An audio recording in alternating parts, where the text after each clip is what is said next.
Oh yeah, yeah. Got to get ready for the show. Yeah. Oh no, I think I'll just wear my hair down tonight. Oh wait a minute. Powder. More powder. Thank you. Thank you. I'm ready. Oh, we're live, aren't we? Oh yeah, we're live. Whoa. Oh. Well, you're Welcome to the Growing. This happens every week, you guys. We have to wait for Roger to get ready every fucking week.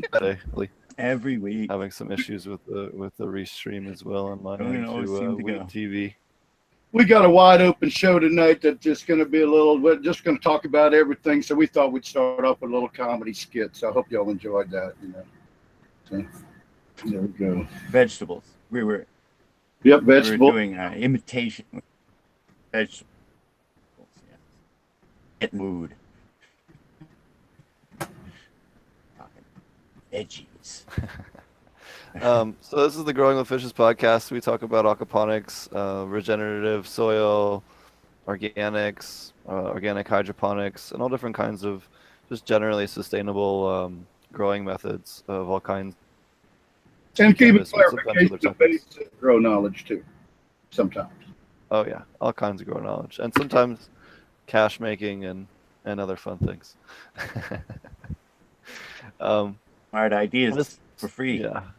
So this week we nobody had an opening in their schedule, unfortunately, but we do have a couple of cool things lined up. We have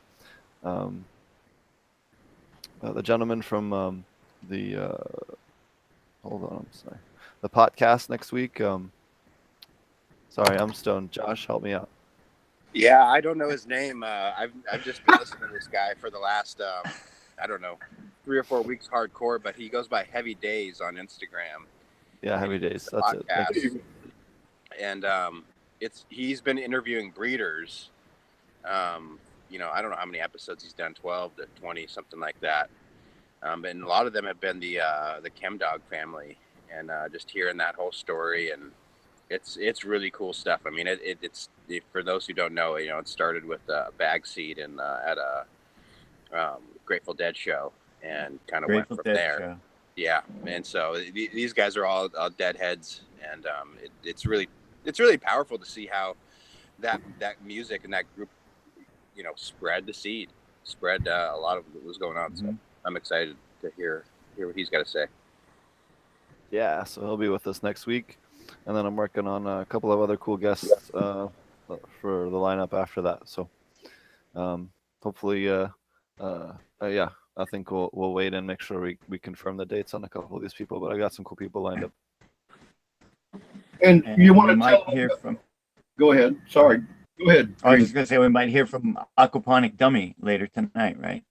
Yeah, for Aquaponic Dummies fans, we there might be a sighting tonight. It's be a sighting. Yeah, it's going to be within 75,000 miles of us tonight. So we're going to try and catch him when he goes by. Yeah. Well, I was going to say, Steve, you guys got this great show coming up in about in a couple of weeks over there, with like several special guests. You want to, before we get into the, wild and woolly show tonight, you want to tell them about that real quick? Well, we got fresh listeners. You and Josh. Well, we've decided to postpone the event. Well, we weren't getting the ticket sales we were hoping for, quite honestly, and it's the summertime, and it's just kind of in the past, Steve has put on a lot of aquaponics education stuff, and I think he's doing one this weekend. He can talk about that in a minute, but a lot of it's hit educators and people who have time off in the summers, and this one is kind of geared a little bit more towards farmers. Well, it is geared towards farmers, and farmers are busy as fuck. In the summer. Yeah, so, I can attest to that. Yeah, so I think it was just kind of a little impractical timing on our part. We were excited because everyone was come together, and so we're going to postpone it. We haven't figured out a date yet, but it's going to be in the winter. So we should just kind of continue to stir that enthusiasm and get some people motivated for that. I think that's a great idea because as a musician, I can tell you the last thing you want to ever do on the 4th of July is play a gig indoors. Because that's the one place there will be nobody there on the 4th of July indoors. It's kind of like, I can see that. I mean, we're all busy. I mean, I can tell you what, it's crazy this year too. The climate's been weird all over the country. None of the temps were right. It was a lot. Well, it's not bad. It was a lot cooler here all through the spring. And like I said, we had like spring like weather all the way into June, and now it's triple digits over here. So, people have their money tied up. I have my money tied up in my what I'm doing. So we're on spending freeze, survival till crops come in. And taxes have been due. If you're not caught up on your taxes, you're going to be having to pay your taxes by June. Right about now at the latest on your properties too. They come out in late spring, and some people can't pay them. So, yeah, money's tight right now. But yeah, you're right. Summertime is really hard to get people, especially if you're going to be indoors. People don't want to, spend their days indoors either. That's just one of those things. But right. a fall winter type thing, wow, I might even be able to make that one. Have to scrimp and save a little, but I really want to go to that. I think we're just going to do that, postpone it till next winter, and we'll get a date settled in the next week or two, and then we'll kind of put that out there and try to give people more time to plan. And can we talk real quick about? We want to give a shout out to our friend Chris Trump. He's having something. He's doing his thing. Yeah, thanks for saying that. And I'd still like to go. I know me and you both talked about it. I don't know if you're, I don't think I'm going to do it, but it's not. It's the weekend of the 12th through 14th, something like that, 12th through 16th. I don't know the exact dates, but that second weekend in July, in Boise, Idaho, and it's $500. I don't know all the details, but I know it. I would go if I could. It's only 6 hours away from me, and I'm too busy. Yeah, he's gonna. And for those of you that don't know, Chris Trump is one of the most, the biggest KNF, Korean natural farming gurus in the United States. He runs a major big in the world. In the world. Well, he claimed he was top 3 or 4 in the United States, is what he said. But I'm just going by what he said. You guys say he's the greatest. I'm not going to dispute that. He said he's in the top 3. So, so I thought that was nice of him to be humble. But Steve, you want to tell us about how big his farm is? Because you got more of the stats, or either one of you guys had the stats, don't you? He's got like 800,000 acres of macadamia nuts in. I just read it. You just put up a nice post. If anybody is interested in joining the Korean Natural Farming Facebook group, there's been some drama in the community, and Chris is really trying to wade through that graciously. And so he posted a big long thing, kind of explaining where he's coming from, and in that he's quoted his stats. There are 800 acres of macadamia nuts. Oh, 800. Okay. 800. Yeah, and it takes up. It's a third of the macadamia nuts grown in Hawaii is their farm. They're a third of all the macadamia, so they're a large operation, Yeah. And I didn't want. Oh, well, go ahead. Well, I was just going to say, it's kind of ironic that I'm saying I can't go, or I can't really afford to go, because the whole thing is about having, saving money and being able to. I think he's got their input costs down to under $200 an acre, maybe even under $100 an acre, which is huge, for. Well, I think the biggest thing I liked about it was not only do you learn something that's going to be real valuable as a grower and a farmer, you're going to get a certificate that allows you to run classes back at home. And so to spread the KNF, system around to other people and be certified so that, they learn in the right way. I think that's great. As we always talking about, certification goes a long way when you're trying to teach something. And, it really does. I mean, it really does. Because, compost tea is a good word, good thing to talk about. It's like compost tea is such a wide variety of things, just in terms of, educating people and talking about things, and what one person thinks is a compost tea that's going to work, it really probably isn't, and there's just a lot of information out there, and most of it's bad information, and people are operating under those, So I think certifications are cool. I agree. I'm just agreeing with you, that it kind of holds some legitimacy to things. Sure. Well, so it looks like Steve got his internet figured out. And Steve, would you like us to give you the show back so you can start your topics? of tonight. Oh yeah, I think yeah. Sorry about that. I'm having issues here. Sound good. The crash or both streams, at least for me, crashed. I'm pretty sure it crashed over on Weed TV for a second. So if you're watching over there, I do apologize. It should all be up and running in better quality now.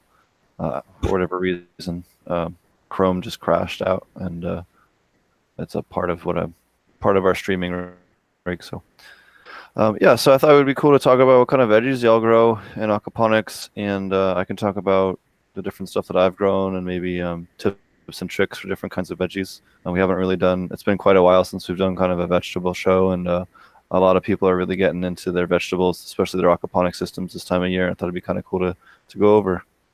So that's cool too, because we got Marty here, and he's a great person to have on this show tonight. A co-founder, Marty, is in the house. Hey, what's up, Roger? How's it going? It's good. We're going great. We're having fun so far, and trying to get the kinks out. It's not a show until Steve's stream crashes at least once. Yeah. No, it's been a while since I've crashed. I'm just kidding, Steve. I'm gonna see if last. When I was in Jamaica, it was crashing all the time, though. I remember that. Yeah. Well, transcontinental internet. What are you gonna do? So anyway, I'm gonna see if I can get Hangouts to work on my phone. I tried to do it on the last show, not last week because we didn't have one, but the week before, and it just crashed as soon as I opened it. So I'll see if I can get that to work, and then we can go check out some of the veggies I'm growing out there. Oh, cool. So, anyway, welcome back, Marty. And I'm sorry to interrupt again, Steve, but I saw Marty jump in, and I thought we should acknowledge my man. Looks like Josh is showing some stuff. It's not much, but it's starting to move. You can see, you can't really see, but there's the tomato plants are small ones down there, and then the big bolty ones are the cilantro. A little bit of lettuce, and then some of my peppers are down here, and strawberries over here. And then my fish tanks this is my res right down there. Sorry, I'm just kind of hanging out on the deck, but my fish tanks are down here underneath, and there's another two beds down there of lettuce. It's a little bit of less light, so a little bit less light. So you think the cilantro is bolting? Yeah, it's interesting. Just about the time the tomatoes are starting to move, the cilantro was bolting. So yeah, June. Yeah. Why don't you explain that to people? What I mean, I know we got a lot of experts listening to the show, and we know what. Why don't you explain to them what's up with? It's a heat thing. Like I think I was joking with you guys off air a couple weeks ago. I'm horrible at growing cilantro, but bolting in general with leafy greens is as they really want to grow in the fall and in the spring. In the summer when it gets too hot, it's their time to produce seed. So we call it bolting, where they send up flowers and make seed. And so that's what they're doing right now. That's why they're so tall. They're sending up flowers to make seed. And I'm sure cilantro is just like lettuce. If it starts to bolt, it starts to get bitter for the taste. So you're done eating that plant for the year. I was curious about that, myself, because yes, that's true with lettuce and those things. But I've been kind of clipping it off the last couple of days, and it tastes pretty good. I mean, tastes still good. Yeah. I haven't, nothing that I wouldn't eat. That's why I wanted to bring it up in the first place, to find out what you thought about the taste of that now that it's bolting. I kind of like it better, to be honest. I'm kind of particular about cilantro. When I was doing microgreens, I went through and would test 5 to 10 varieties of everything. Mustard and cilantro was one of my favorites to do the taste test on. And I realized that most of the common varieties that are being produced are not that flavorful. So I'm actually finding a little bit more appetizing flavors in the bolted version of this. A little bit more of that soapy kind of flavor that people talk about, if that makes sense. Well, doesn't it produce, when you break it, it produces you would see, if for anybody out there wanted to check it, you would break a leaf and it would have a milky, like milky instead of clear, so that's no, interesting. That's my. Well, I do have. I can turn you on to a nice cilantro if you want. I'll send you some seeds. I got a whole bunch. Yeah, no, I'd totally be interested. Yeah. The one I found that I really liked so far is called Pokey Joe, from a company up here in Bellingham area. Yeah, the seed company I use is Spacing on Johnny. the name of the company right now, but they're up here in Bellingham. Yeah, I use Johnny's, and they're up in the north too, so it might work out for you. Yeah, they're in Corvallis. Yeah, cool. Yeah, it's most people use Baker Creek seeds or Johnny seeds. Yeah, I love them. I've definitely used a lot of Johnny's. When I was doing vegetable production, I really was trying to narrow to sell to chefs and find those very unique varieties that would stand out to a chef. Yeah. So I was end up going with companies that were doing strictly heirloom. Like one I like is High Mowing. That's kind of been coming online the last 5-6 years. They're in the east coast, and then Uprising. That's the one here in Bellingham. I fucking love Uprising. They're a small company, just a husband and wife team, and they grow some amazing seed. Mm-hmm. That's always nice. I think that's what I liked about Johnny's when you talk about experimentation. They've got so many different of each strain or cultivar. There's so many different choices, and you can look it up and research, and you can find regions they'll be good in, or zones for those of you out there where you get zone 7, 8, or 9. I think is all in the United States. And they'll tell you how it does for zones, and they just have a big thing. Yeah, in fact, there's a good guest. Would have been great for tonight if we could have got one of the representatives from Johnny's to come on. As it said, maybe we should try that some night. That would be cool. And the guy from Territorial too is got a lot of information to drop on minerals. He's one of the mineral guys, and he's got a cool story. I heard him talk on Tad Hussey's podcast. What is it called? The Science of Cannabis Cultivation podcast. I forget what. Isn't it I can't remember the Organics or something like that? Yeah, the founder of Territorial in Oregon, but he had a really interesting story on how he kind of had his aha moment on mineralization, and be a fun guy to talk to. No, there you go. Future plans. So. We dropped Marty for a second, but I'm sure he'll be back. He's trying to get out so he can show us some of his aquaponic vegetables. Today. Go ahead, Steve. I'm sorry. No, my internet's being weird. I don't know why today. I have nothing running on my computer. Do you think there's a show going out? I'm not really sure what's going on as to why it's acting up. I'm not sure. We'll figure it out. No, I just wonder, do you think it's broadcast? What's up? You think it's broadcasting? Oh, no, it's broadcasting fine. Oh, okay. Okay. All right. I was going to check. At least my voice is. I think the video is getting fucked up sometimes. Okay. All right. Well, we're good then. I mean, at least it's broadcasting and recording. So. Yeah. Yeah. So, what other kinds of vegetables do you grow, Roger? Well, I primarily grow peppers. I grow a bunch of tomatoes and cucumbers too. I've really gotten into the growing of mostly for myself and the community, where I grow things you'd make a salad with. I try to grow everything you'd make a good, healthy salad with. And then I haven't got into it, but I'd like to get in some different interesting things, because you can grow them here with some success if you find the right cultivar. I want to find some citrus plants of some sort I'd like to grow. I haven't been able to get into it. And but I'm a big pepper nut. I love to cook, so I think the best pepper in the world is a habanero. You have to learn how to use it, and there's several different ways to use it. You can have it scorching hot, or you can have it just give you the best flavor of all. But I didn't find a lot of necessity for peppers here in the Carolinas, even though regionally I could sell to Whole Foods, and I could do pretty well like that. Was at a small farm, I found that trying to grow peppers was not cost effective for me.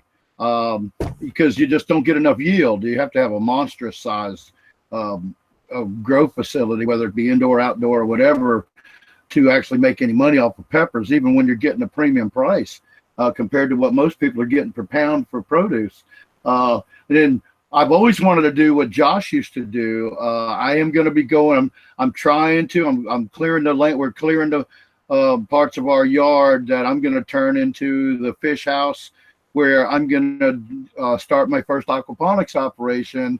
And then I'm going to do what Josh did and attempt to build a business around providing restaurants with growing live microgreens and lettuce and stuff like that.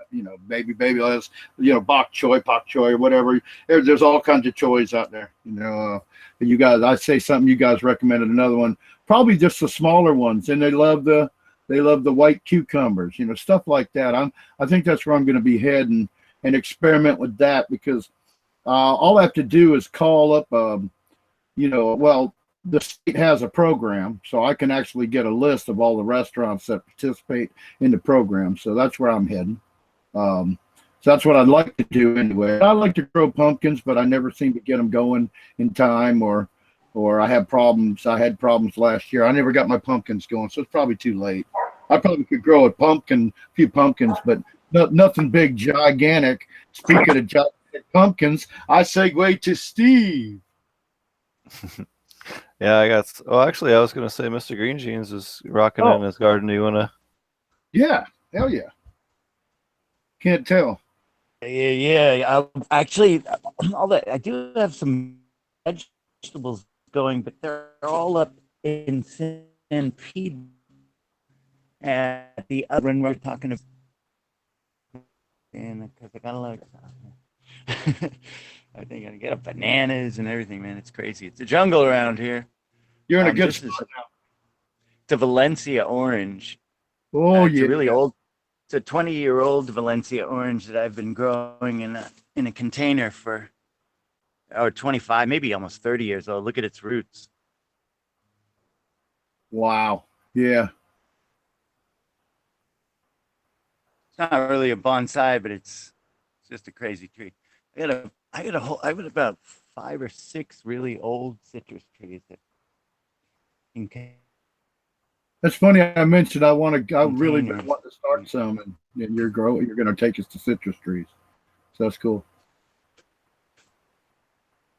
Not a lime or lemon that I grew from a seed when I was in Massachusetts when I was a child. Behind when I moved to California, bring citrus in. I should have smuggled it, but no. Oops, did I say that? And allegedly. Allegedly, exactly. Oh, my Myers lemon is he's happy. That's another 20-year-old. It's just pretty shady here. I've got to move them up to San Pedro because the bananas got really huge. That's an ice cream banana, blue Java. This is the tree you're looking up into. Organic fig tree. Oh, check this out. Anyone want a jade plant growing out of a shoe? Wait, can you see it? That's all right. Yeah. Let's see it. There. How's that? A sneaky plant growing out of it. Big old one. Not exactly a vegetable, but it proves that I have pretty much a vegetable in my brain. Yo. Hey, there's some green jeans garden out here. These are really nice. This guava tree it's one of those Indian guavas, makes this really wonderful green guavas. And this one growing right next to it is one that a Mexican American friend of mine, really nice, a pink fleshed kind. Amazing. Very little water out here. Some of the things like the bananas and the guavas, I'm pretty stingy, and I had that actually managed to keep my passion vine alive a really long time. This one lasted about 8 years. The one before that, I think I overwatered it, and it lived about 3 or 4 years now. And so I love that about certain species where you get them and they just keep coming back every year, no matter if you do anything to them or not. Apparently, I had the audio is jacked up on the Weed TV stream. It should be fixed now. I do apologize, guys. So we were blowing their doors off wall to wall, huh? No, there was. I don't think there was any Yeah. volume. Oh, no volume. When I rebooted it, it was muted for whatever reason. What are we looking at there, Marty? I see a hot plant, and I can't tell what this other one is on the left. Oh, it's me. Those are mine. Oh, I can't hear you too well, but this is an elderberry bush right here on the left. Oh, there. You can see. I can hear the water running. Yeah, it's going. It's a little windy too, so I sorry can- to show noise. There's some flowers out still, Oh, there we go. and I would say it's maybe 10 feet tall or so, something like that, off the ground. Probably 6 feet out of the dual root zone there, Wow. and lots of berries. This was I put this cut in. It was just a single cut in last year in like early April. Wow, Wow. That's like a 14-month-old tree. Yeah, so it stayed in the What is outdoor that? aquaponic system and overwintered. And then most of this tall stuff you see all grew this year though. So like all the tall stuff is all brand new. You can tell by the different kind of shoots. Yeah, they're different color. You can tell the ones that have wintered over.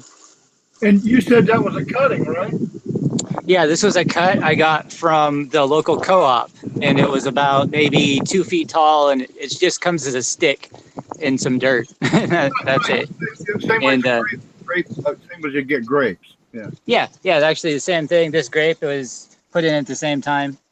You can see we definitely lost some. We had a really bad windstorm here a little while ago, so we lost some of the fruit off, but it's definitely putting out. Pretty cool. Pretty cool. Now, did you cover that greenhouse thing, or was it open air? Did you shut down the system for the winter, or keep it running? No, I kept it cycling all the time, so it would never completely freeze.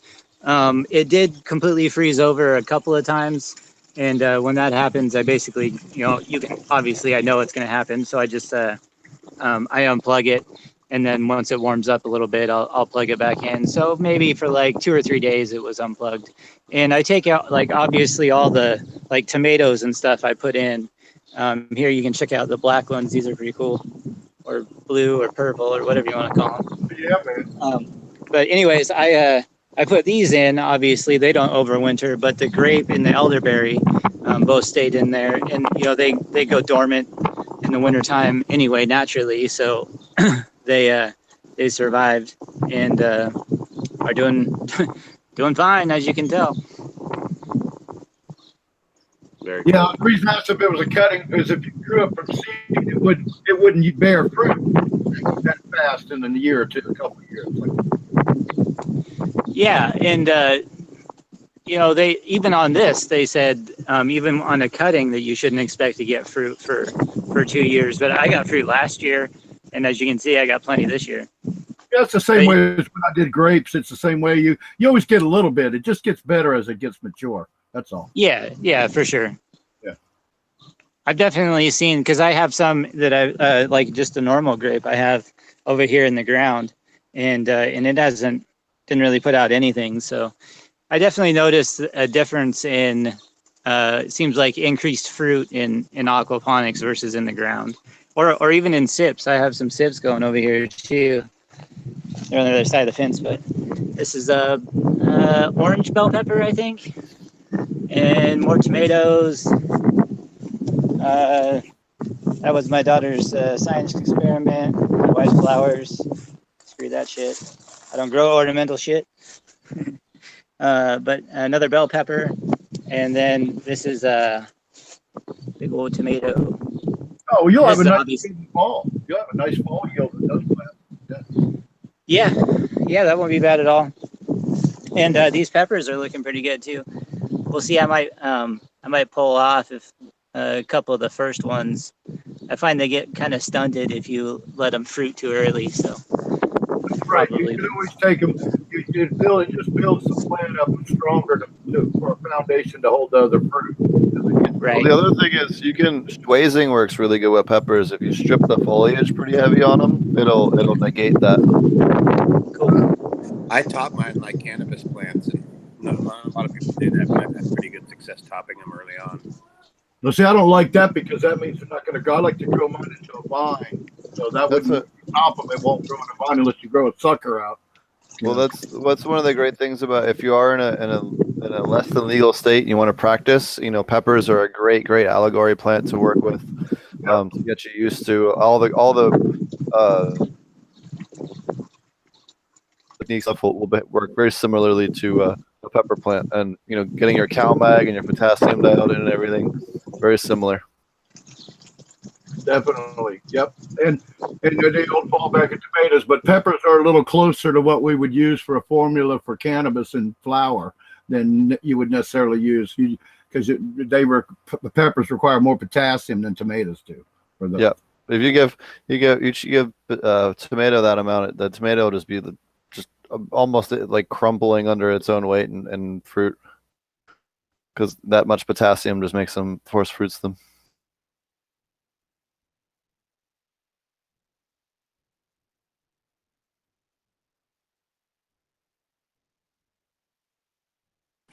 Steve, what are your, just a random thought here, what are your thoughts on, you're obviously real big on the dual root zone.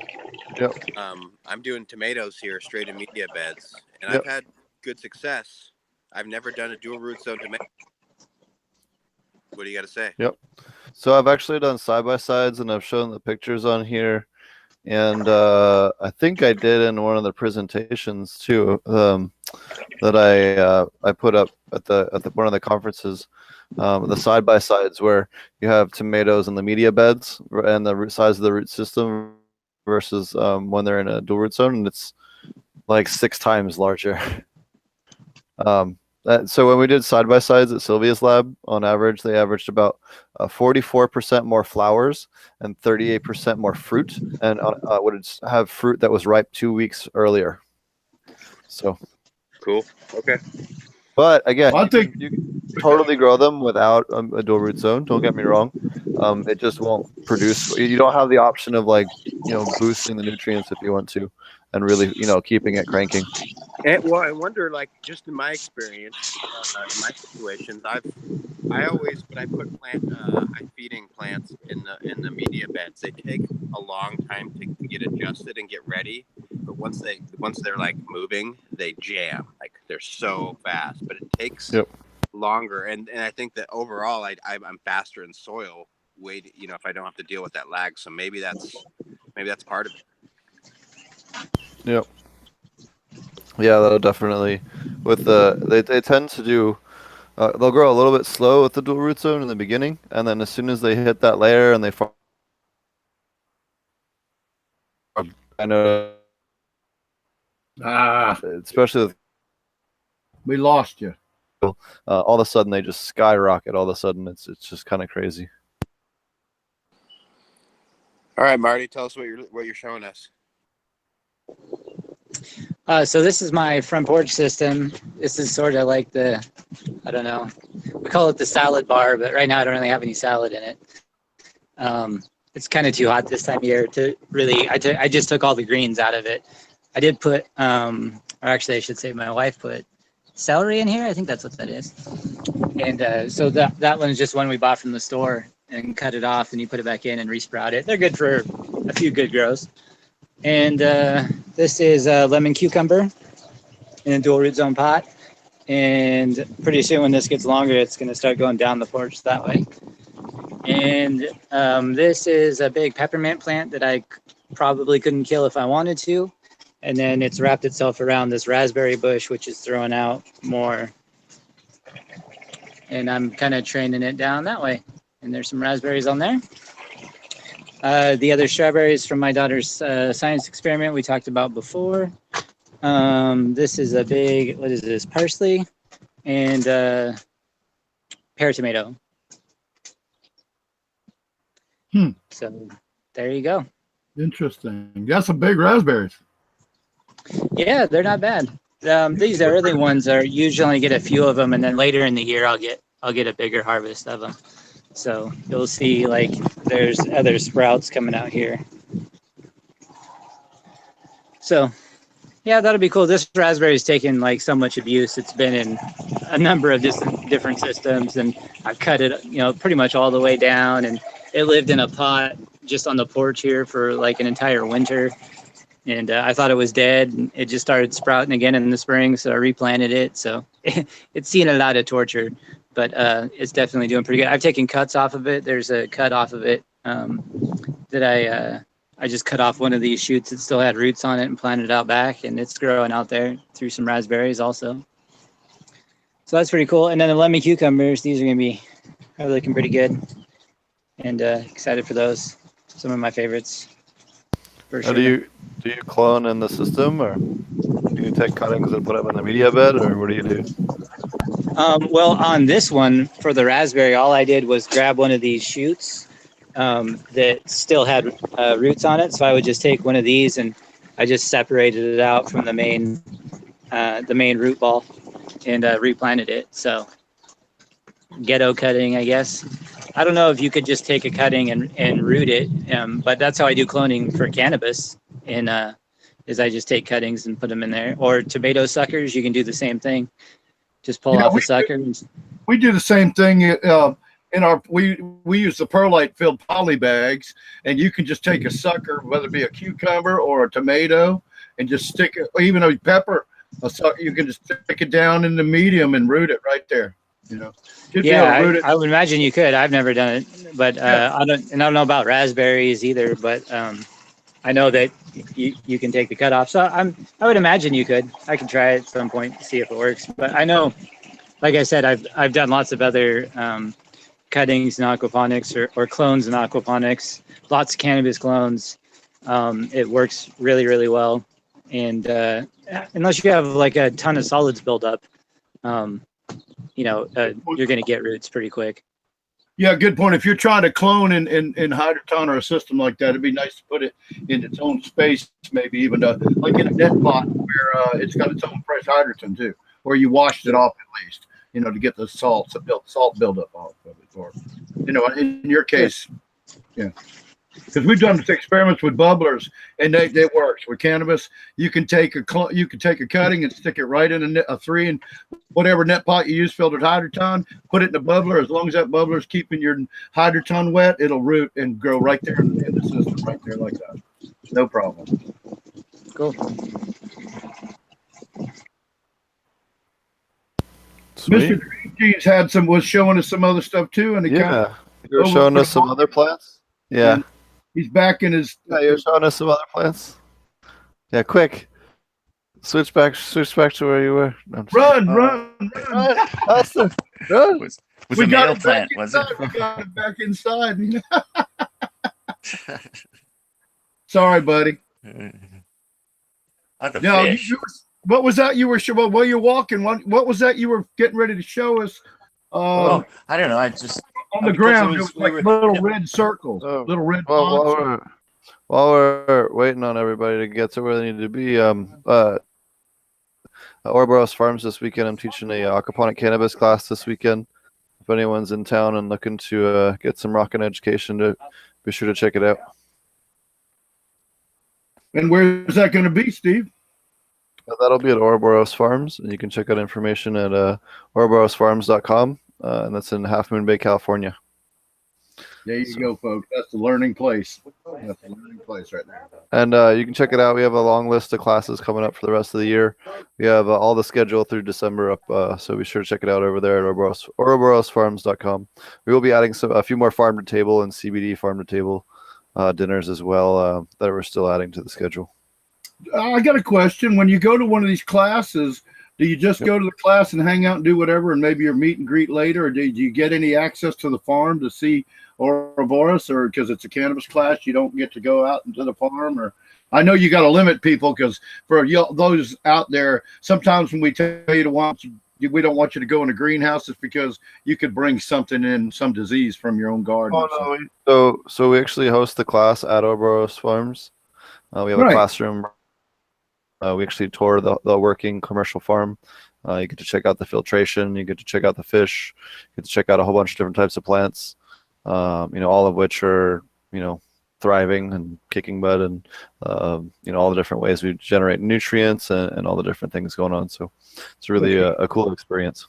So it's a roving class where you're going around the farm to get to see the operation. That's what I. Well, yeah. So we spend a lot of it in the classroom, and then we we'll go over a lot of things in person as they're running.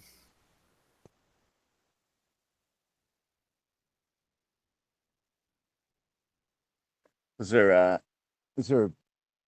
blue Java bananas or ice cream? Super delicious. They're like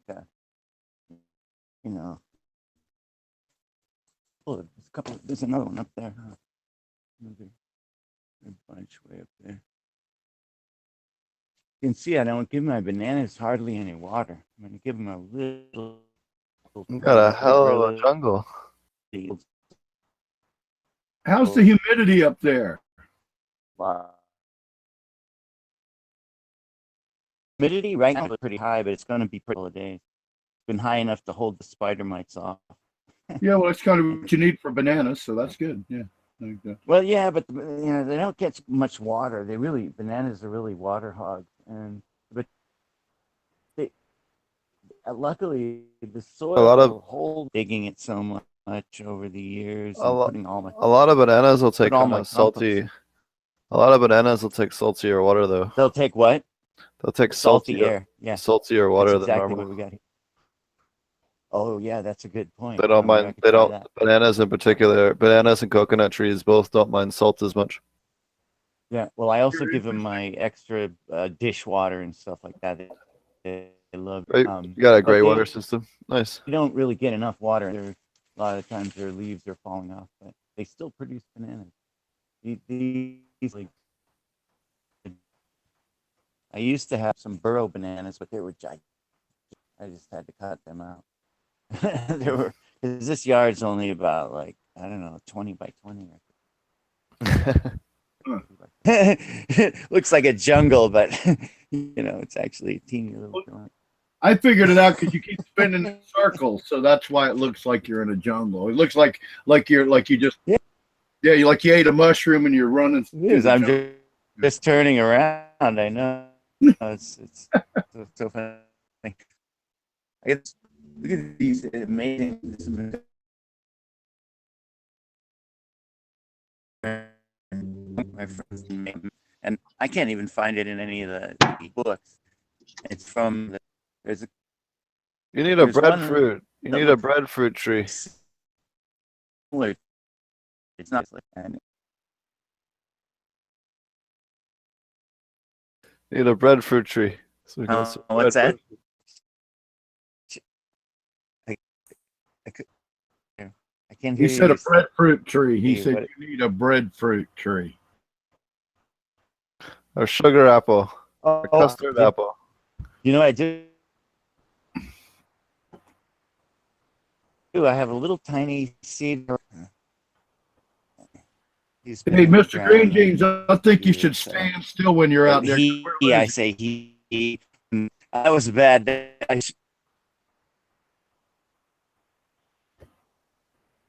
I can't shoot my computer. Yeah, your Wi-Fi. Roger? You're too far from your internet. Your sound's not coming through, Mr. Green Jeans. Yeah. Let me see. How's that? Whoa. You talked about psychedelic stuff earlier. That was psychedelic. Yeah, it was psychedelic. Yeah. All right. Yeah. Sorry about that. A little bit of a skip there. Yeah, Mr. Green Jeans, thank you for the awesome tour. You had some other plants that you were potted up? Some other plants that I potted up that some cannabis plants? Yeah, you had some earlier. Or yeah. Yeah. Oh yeah, I was planning to bring those along with me, bring some of them along with me. If you're talking about those, or the other ones that you just saw that I was sweeping across when I was showing the video. Is that what you're talking about?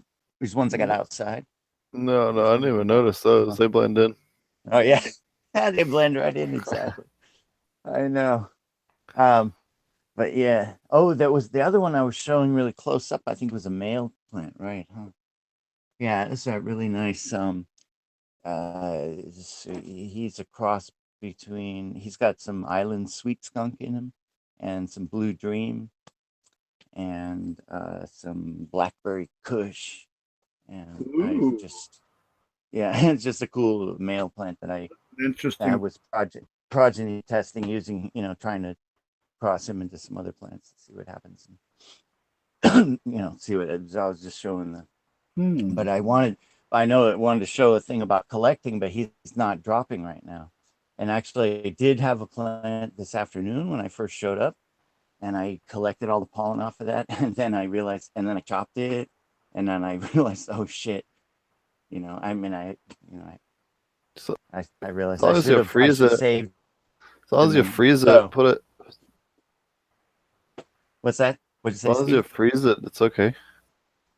Yeah, I know. Yeah, I collected it and I got it in a plastic thing and tight container, and I put in some grains of rice that I had heated up really hot in the microwave till they supposedly pretty dry. Try to drive the moisture out of them, and just threw a couple of those in there with them. That's what And you were saying. You ended up getting it. You harvested it all, and it was too humid, and you got it all real moist and sticky. That's what you're trying to say. yeah, you got to make sure it's You really broke it dry up. before you. Right. You got to make sure it's really dry before you freeze it, or even store it. It won't store if it's moist. And Right. one of the things is a lot of times the little flowers will fall in. You really want to pick out all the little flowers, and maybe not have too much of it. I think it's probably better to store smaller quantities. I think even if it's kind of thick. I remember I had one time an entire um, glass full of pollen, male pollen from a cannabis plant. This was years ago. It's probably in my late teens. It was early outdoor, experiment growing outdoors, and a glass full of pollen. And it's amazing. It's like so. I guess the pollen balls are very round, and when you stick your finger into it, you can barely feel any resistance at all. It just goes in like the softest, lightest flower in the world. Like I guess there's like a lot of little ball bearings or something like that. That's what a jar of cannabis pollen feels like, or at least this one did. I don't know if there even could be genetic differences. I No, suppose. it's funny in Probably not. like the Caribbean, they actually call pollen.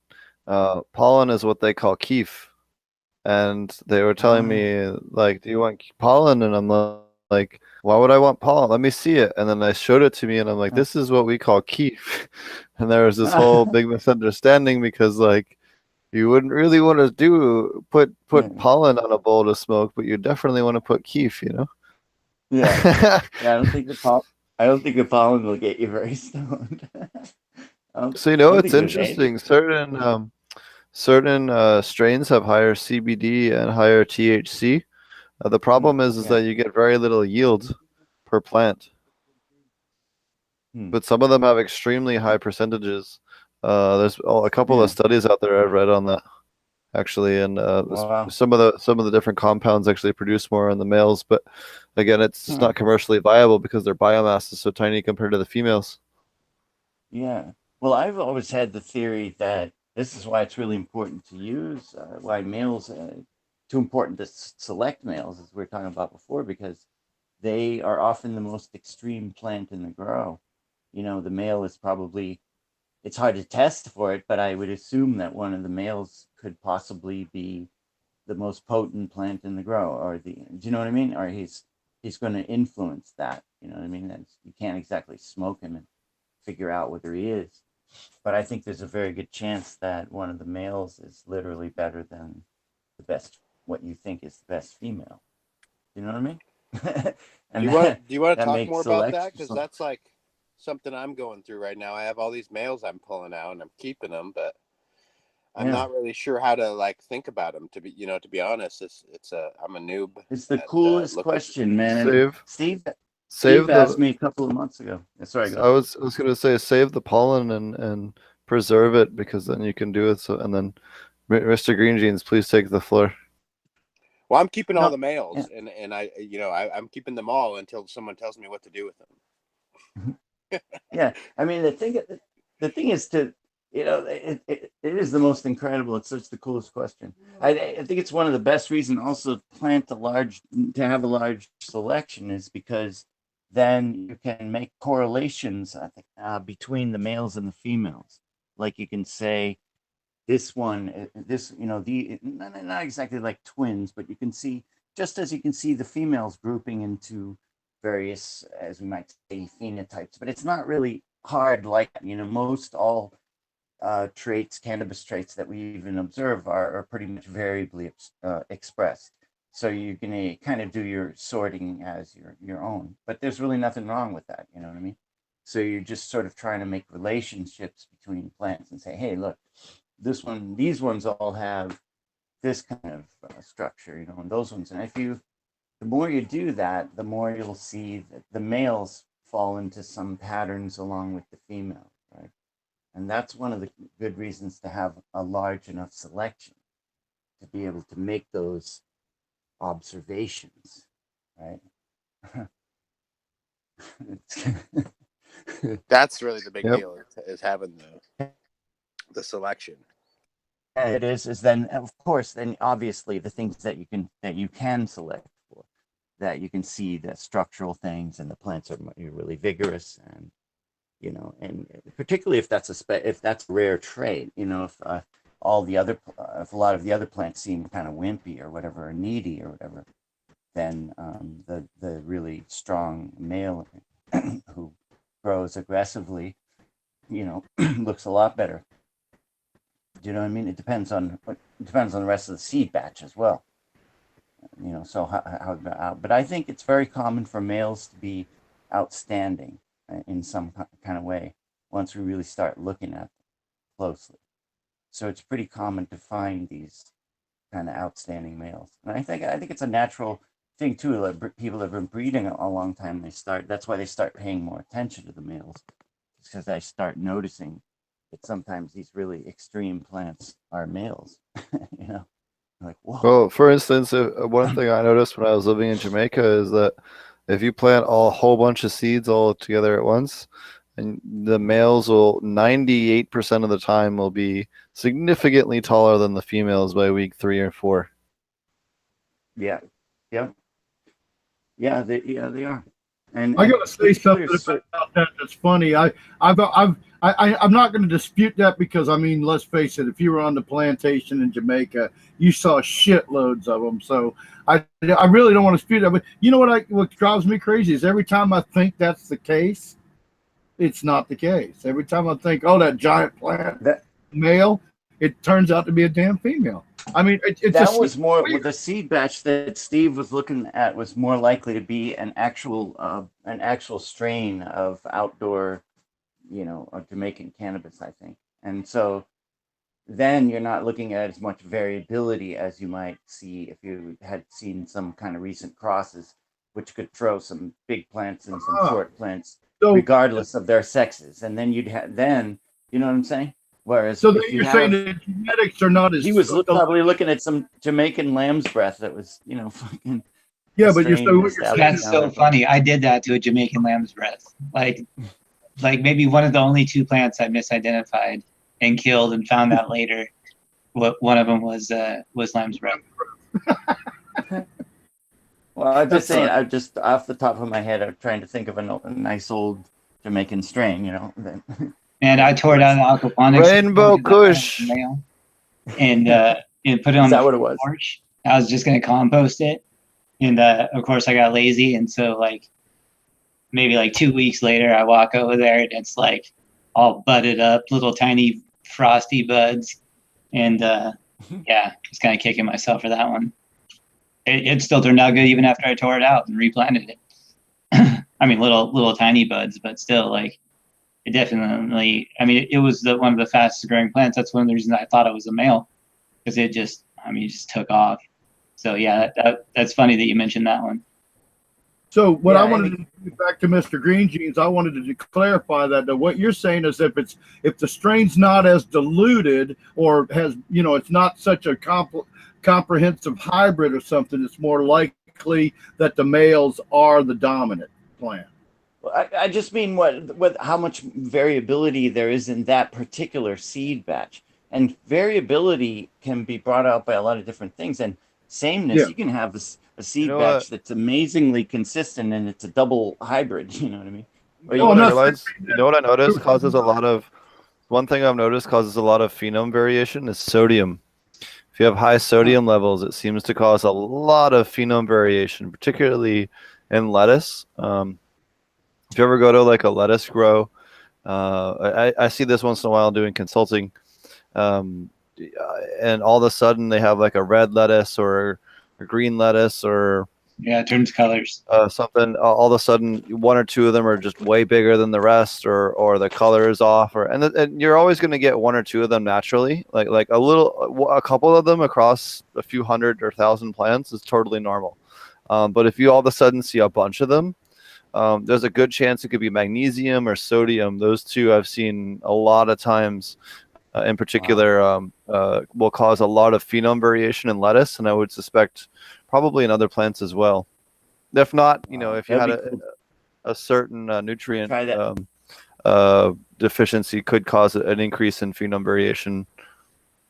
Well, I wasn't talking about the double hybrid or that. I was talking about, we were talking about the males, how you said 90% of them are that grow bigger, in a grow like that. And then Mr. Green Jeans explained that that's probably more of a stable strain. Well, I like to call it stable. We've had debates about that, but more of a stable, indigenous, stable strain than some of the hybrids we get. So, which is what explains why every time I think I got a big male, when I do grow regulars, which I don't do much anymore, but when I grow regulars and I get a big giant plant that's outgrown the others, every time I think it's a male, it's a female. Every time, so not every time, but pretty much, so that's what I'm saying. It explains it. You're talking about, well, in like Jamaica, where Steve is talking about his data, it's more of a stable. That's what they use, right? That they continually grow that strain over and over in that area, instead of a bunch of hybridization.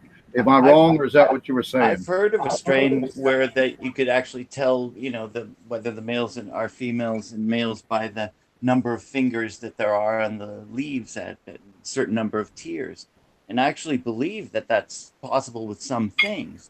But, like with the Durban poison, that's going to have, just like 12 fingers on it or whatever. It's just, and then. Oh, yeah.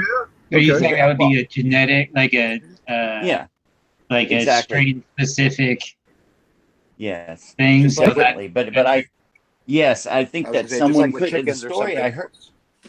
Yeah, the story I heard was with a California strain, an upstate, backwoods strain that the guy had been saving for years, and he was able to tell, you know what I mean, because that was his strain, and I believe it, you know what I'm saying, right? But I don't. But now, if you crossed in the Durban poison and all of a sudden tried to select it with that, is what I'm saying, because every one of those by the second or third tier is going to have, I don't know, lots of fingers.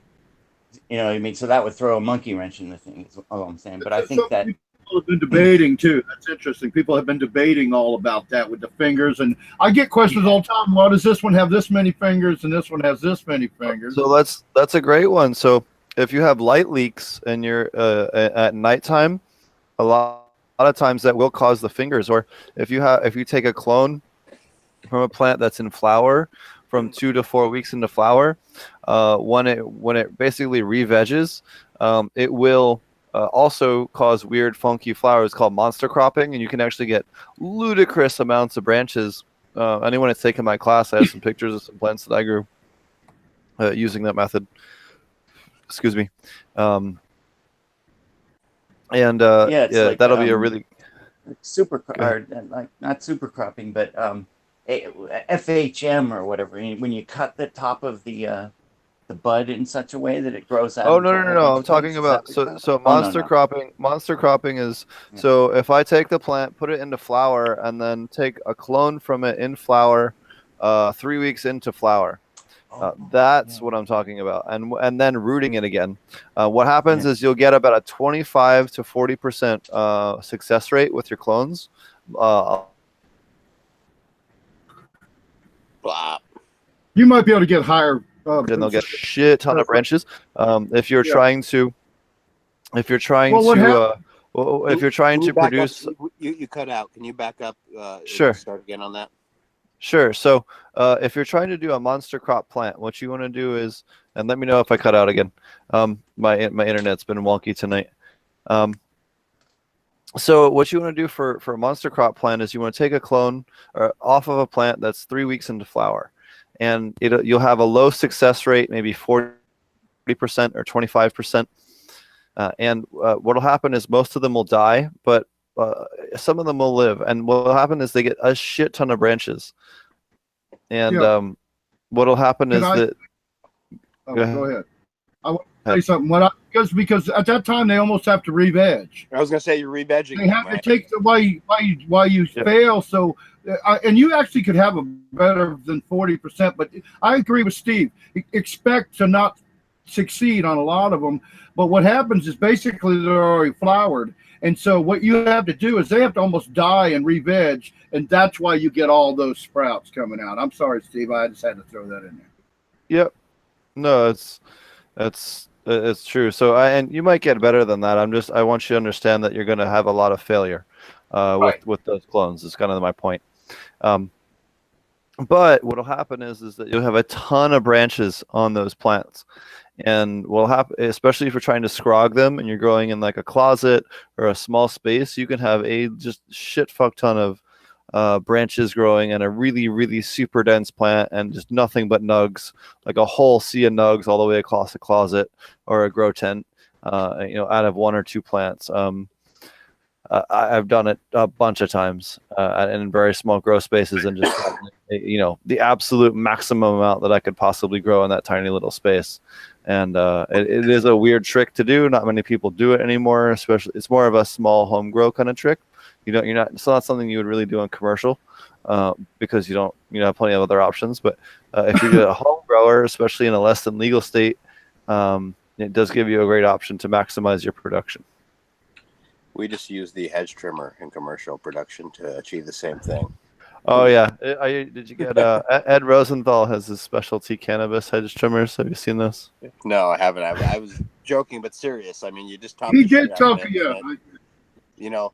I wish I could. I always like tonight to post that scene from Edward Scissorhands where he's just on the hedges. Right. That's who you need to hire right there, man. Just get that shit done. I wish I could show you much more depth, but that pie hoe I've been showing you guys about, it's about 5 weeks in right now, and those plants have been in the bed since like November, and I've obviously topped the shit out of them, but it's like, oh fuck, there are so many nugs per area.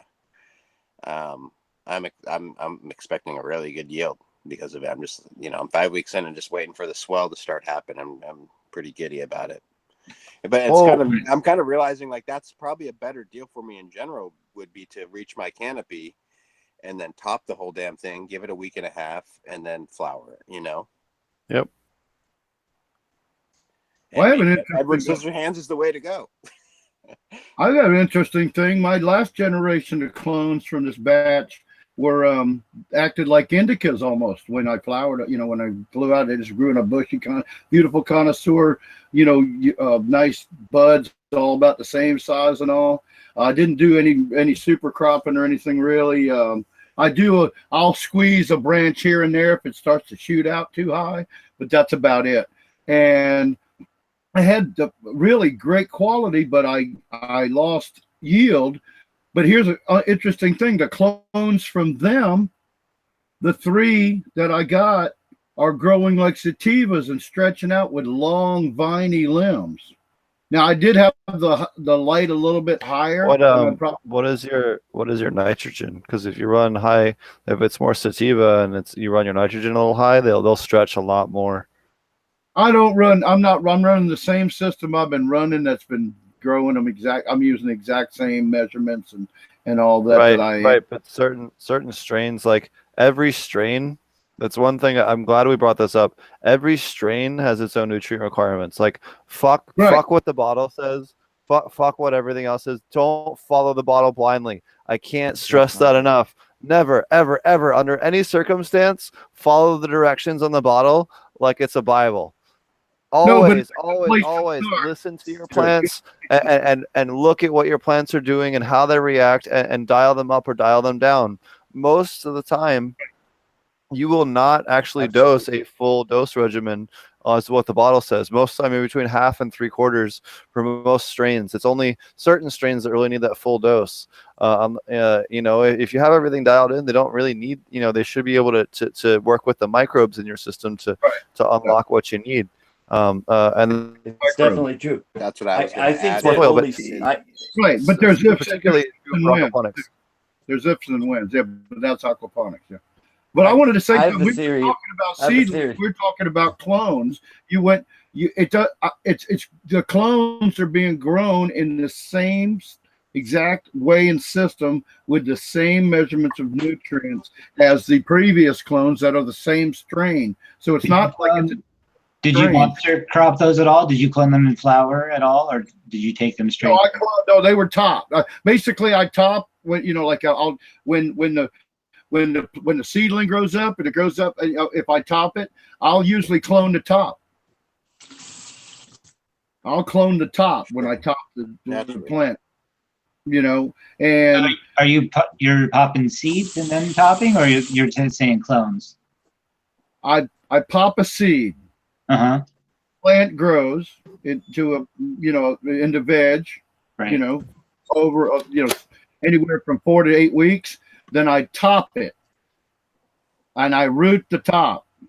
So all your clones are a different pheno then? What, are you shooting bugs? No. Right now, what I'm talking about is Strawberry Kush. Pretty much, I got a Blue Dream and 2 Strawberry Kush. Okay. I've been doing for like 3 or 4 grows. This is the 3rd or 4th generation, and all of a sudden, I walked in there the other day. I'm not unhappy because I've got this like Steve said, a pepper plant or a tomato plant and it's just like boom, boom, boom, boom, boom, boom, boom, boom, boom, bud sites. Later, what do you call it? You call it, and now it's going to stack, right? Or that's right.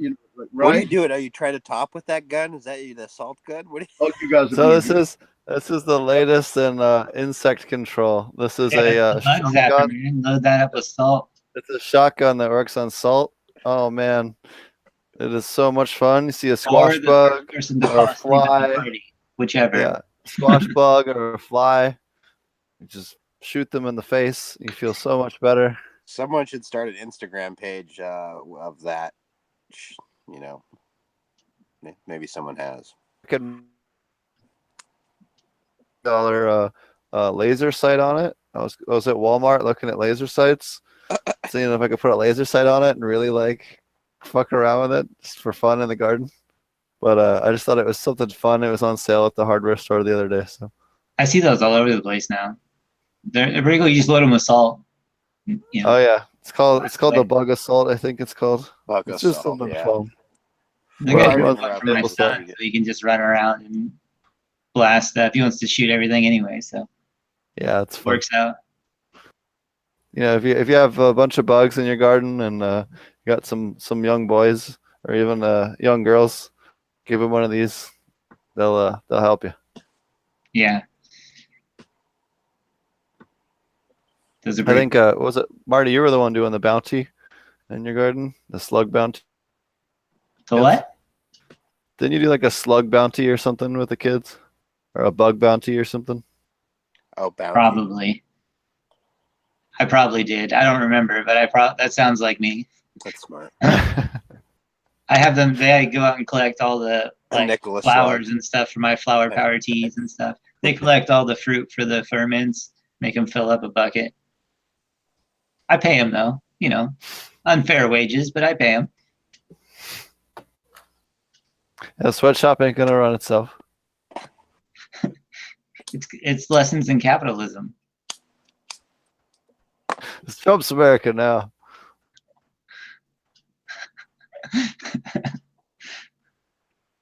Oh man. Waddell University.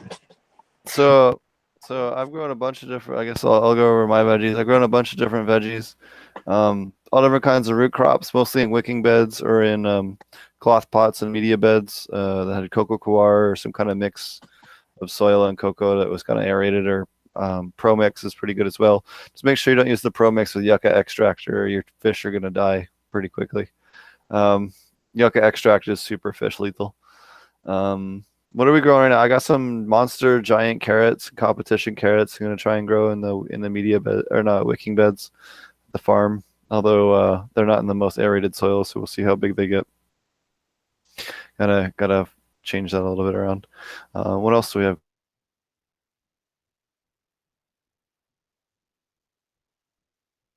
Some kohlrabi, some radishes.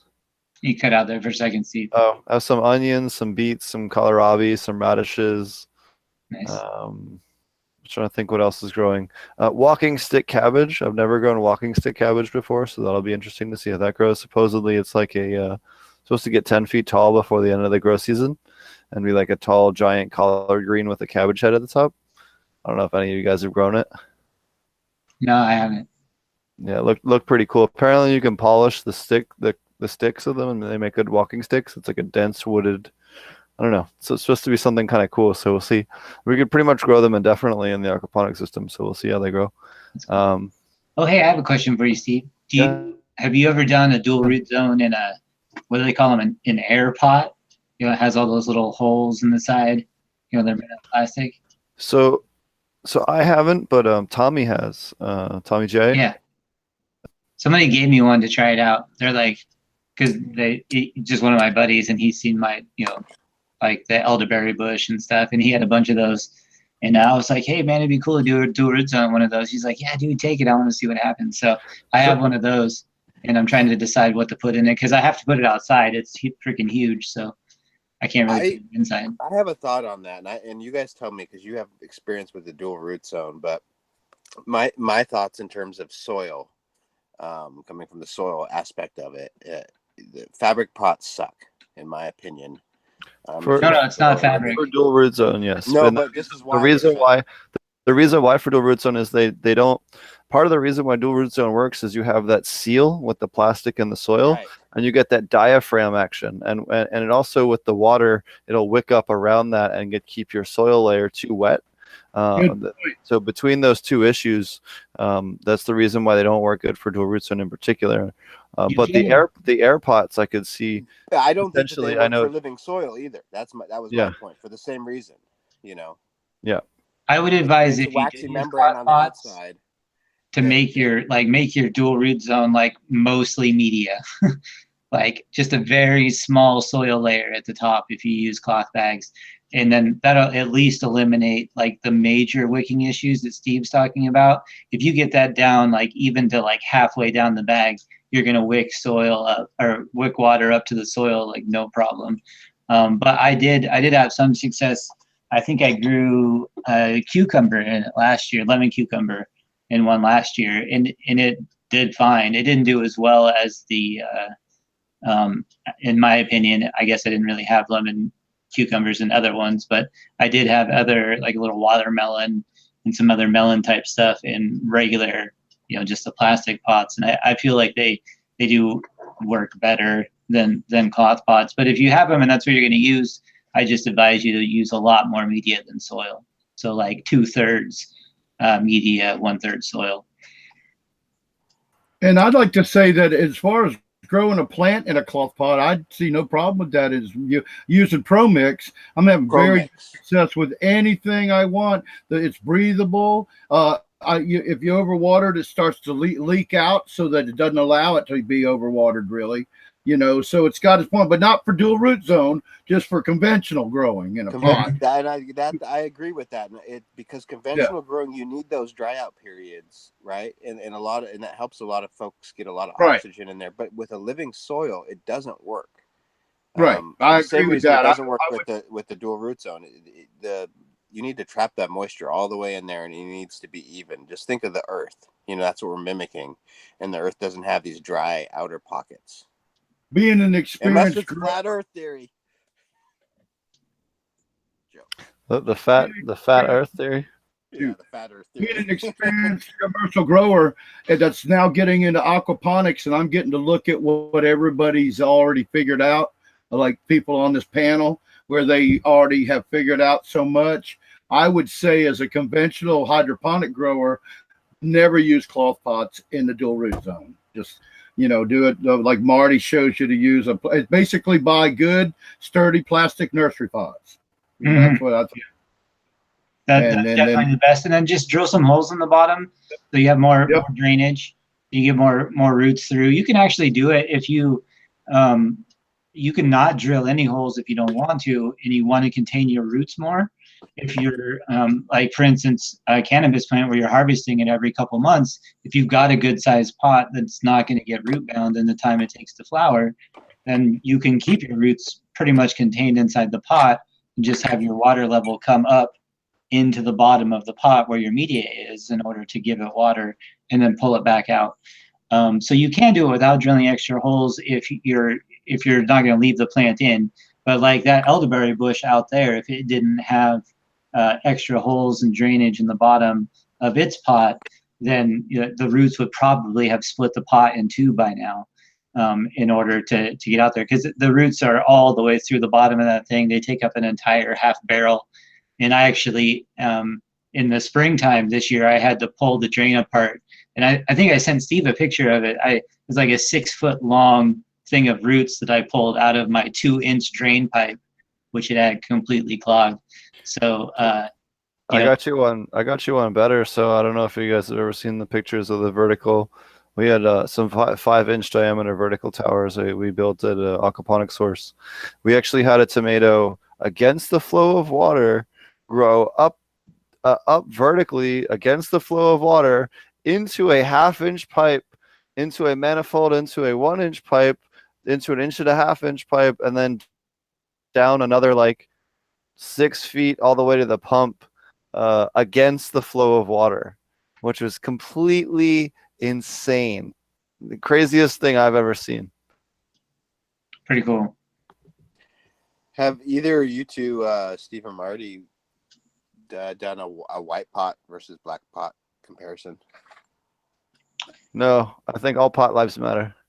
I mean, I have a white pot and a black pot back there, but one's a grape and one's an elderberry. So it's not like, it's really a side-by-side grow off or anything like that. But I mean, it's pretty easy to figure out a white pot's going to get less heat. Cooler. Right. And yeah, it's going to be cooler. So I think, just match it to your environment. Like, I think here where I'm at, it's going to get hot in the summertime a lot. So, the white pots are probably going to be better outside if you're dealing with heat. But if you're somewhere where it's cold a lot, you might want more of that heat. You might want a black pot to soak up more sunlight. So it just kind of depends on where you're at. But I would say that's the only real difference that I can imagine. I know people talk about sunlight getting in or not getting in, but for the most part, we want the roots to go down into the media bed anyway. So I don't really care what they do in that top layer because they're going to grow through it anyway. Does that make sense? Yeah, totally. No, I was thinking, because you have the constant temperature of the root zone, or the water, so that maybe wouldn't make as much sense or difference versus like in a just total soil black pot above ground, getting super hot baked roots where you're cooling them down in the water. I have something to add. When I grew in my greenhouse, I used the poly bags that are black, filled with perlite, and I worried about that at first. I was thinking, wow, do I want to get the white bags? And they were a lot more expensive. I went with the black bags because a lot of other people I knew had tried those. What I found in the end was after the plant grows and you really get into the heat of the summer, your foliage covers over the pot. So that whether it's black or white, I found it not to be an issue. Now, you guys are a little bit more outside and maybe exposed because you don't have a bunch of plants around you creating any shade at the ground. But in a big grow with rows and stuff, your foliage is going to be a shade cloth. I mean, the sun's not going to be heating up the black or white pot, in my opinion. But that's not good for everybody. If you're out like Marty's place where the sun can beam in from the side of a grow bed, then that would be a different answer. I think it's all about where you're at and what your environment and how many plants and whether you got foliage that covers the ground or not. Yeah, one of the previous episodes, we had a conversation with Brain Grow about the temperature variance in dual root zone versus non-dual root zone, and that a plant that if you were concerned about it getting really cold outside in an outdoor aquaponic system, that a plant would be better protected in a dual root zone as opposed to just in a straight media bed with hydrogen, and that it would regulate the temperature better also. But on the other hand, you would get, if you wanted to induce, like say, purpling in a strain, you would be able to do it in a traditional aquaponic setup in just a media bed by cooling down the water more. And you could probably still do that in a dual root zone if you had enough root exposure to be able to do that. But I think if I remember correctly, I think he observed that he had one of them that changed color and one of them that didn't. And the dual root zone didn't, and the one in the aquaponic bed, just the media bed, showed more color change. So that's just more, I guess, temperature related stuff in terms of the dual root zone will allow you to control it better and regulate it more. But in some instances, it could be a good thing. So it really just depends on your environment. If it's getting really cold outside late in flower, you might want to have a dual root zone where it's more insulated.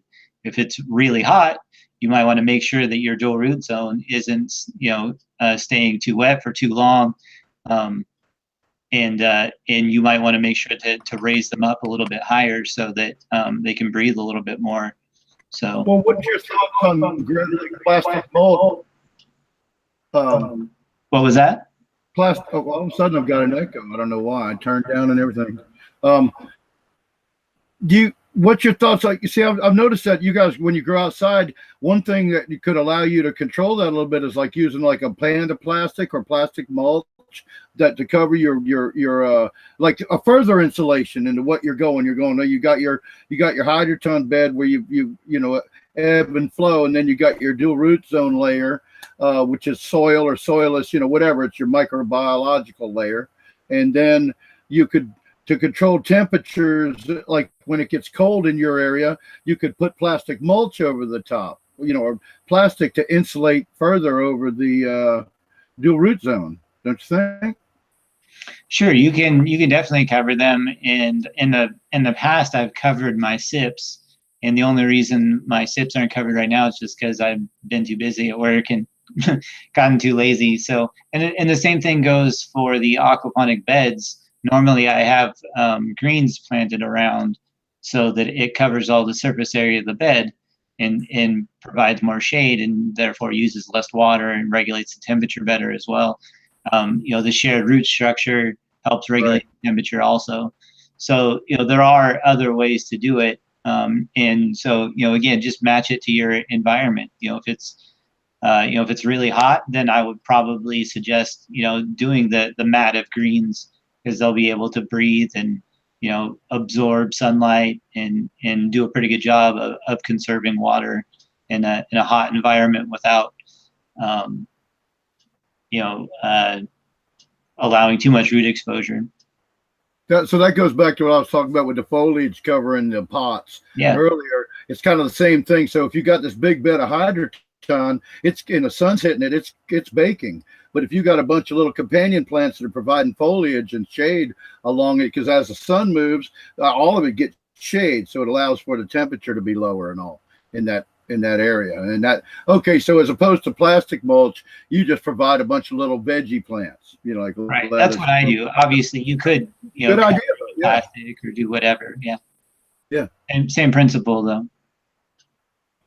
But you get food out of it, instead of just old plastic. I do like to eat it. Yeah, we do get a lot of it. Like right now, we do have a lot of greens, but like I've said, I think a few different times, we love to chop up all the greens. Like right now, I'm gonna go replant the indoor, and I got the plans to do that. I just haven't done it. And my cover crop is totally overgrown. I've got huge spinach leaves and all kinds of like mustard lettuce and stuff. So I'm going to go cut it all down and throw it in the food processor and make butter cubes out of it.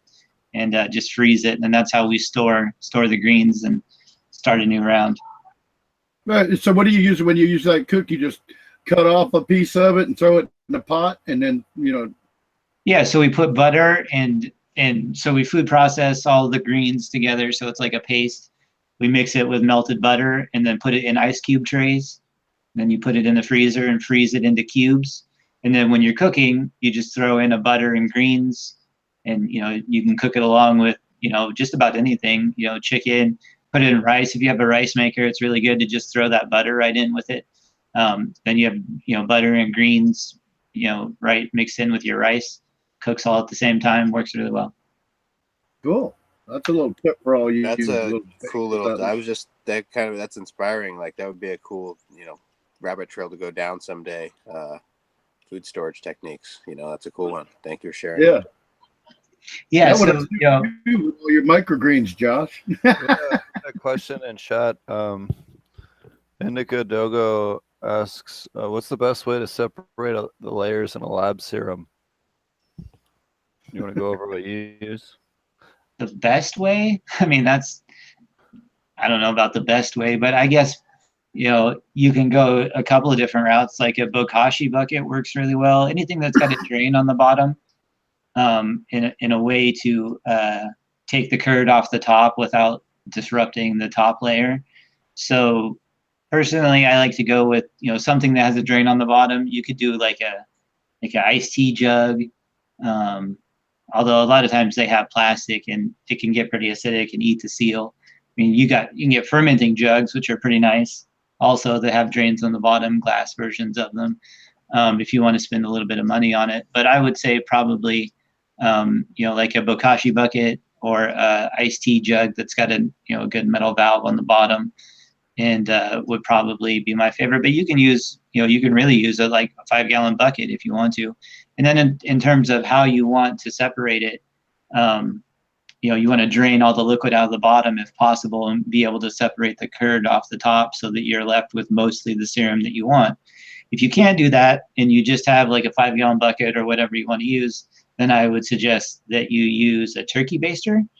And what you can do is either go down the side, you can poke a little hole through and go down the side so that you can suck the serum out of the middle. Because the layer that you want for the serum is in between the liquid at the bottom and the curd that's been separated at the top. And it'll be a pretty even layer because oil and water separate. So that's how you're inside that oil is where the labs are breeding and living. So that's the serum itself is that middle layer. So you want to figure out a way to get down there. I've seen people drill a hole in the curd with regular bit and then just go down with that to be able to do it. But for the most part, you can remove the curd and then let it resettle. Then it'll separate again because it's still just oil and water. So that's another option too. If you don't have a really good way to be able to separate it with the curd still on there, if you end up disturbing it and mixing it up, just leave it and let it settle for a while, and then you can use the turkey baster to get it off the top. I found there's a pretty good tool. If you go to the pet store, they actually make a syringe. No, it's like a scooper designed for getting bearded dragon shit from sand, and you can basically it is really fine holes. It's almost like a screen for a window, and you can basically use that to sieve to scoop out the cheese off the top of it, and then you can separate that, and then you can much more easily separate the labs from the rest of the serum. I was just say I used a syringe, like a meat. I have a syringe I used to inject into meat, marinade. But you can buy them at a feed store, like a seed and feed store for $2 or $3, and they're the big long 3-inch. These big. You can buy plastic hydroponic syringes that'll hold like 100 milliliters. So you can put a tube on the end of it and dip it in there, and you'd be able to draw it out like that. I have a big glass siphon as well for brewing. I'll use sometimes if I'm doing a big batch, like a 20-gallon batch. I have this big, I forget there's a particular type of name for the siphon, but I could basically push it through and siphon whatever layer I want. pretty easily with a little hand pump, and it'll start siphoning. It's pretty nice. And then I have a turkey baster as well if I'm doing a 5-gallon batch. Kind of the easiest. That's how I used to mix my when I first started out using General Hydroponics 3-part. That's what I used, because a 5-gallon bucket, if you stuck the turkey baster in the jug and went like that, that was 40 milliliters or 45 milliliters, shot it into the 5-gallon bucket every test. That was my first experience with turkey baster. But yeah, I think everybody that grows should have a turkey baster for sure. Oh yeah. And a sieve. I've never used a turkey baster. I have a sieve for sure, but you don't get as kinky as we do.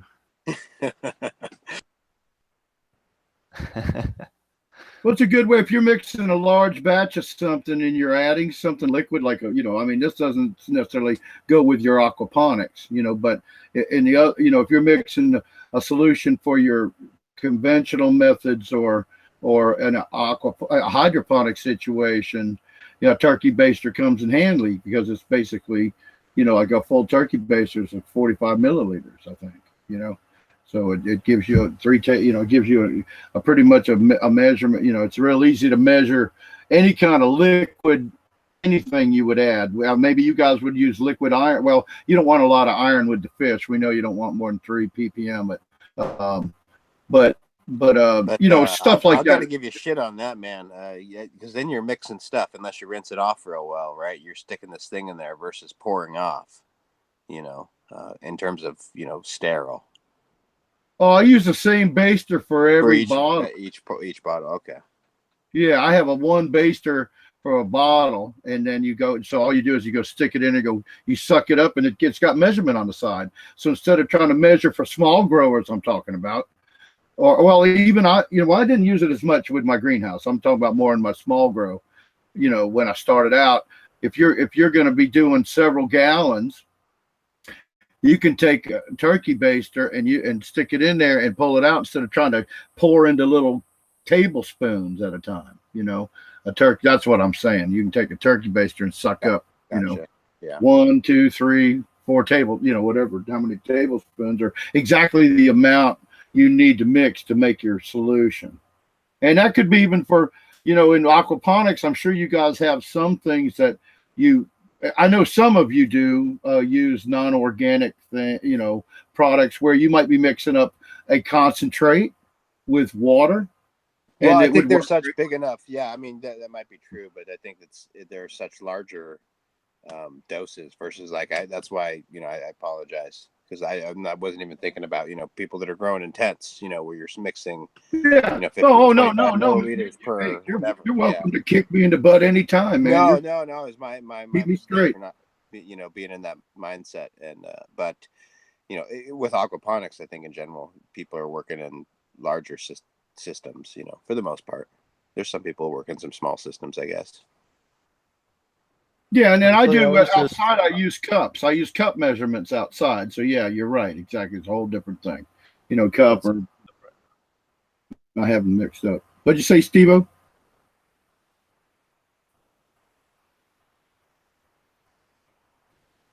Okay. Hello? Did I skip? Is there anybody out? Hello? There you go, Steve. You're good now. Oh, I was just out on a organic certified commercial farm. Cool. Yeah, it was kind of cool. It was a little different.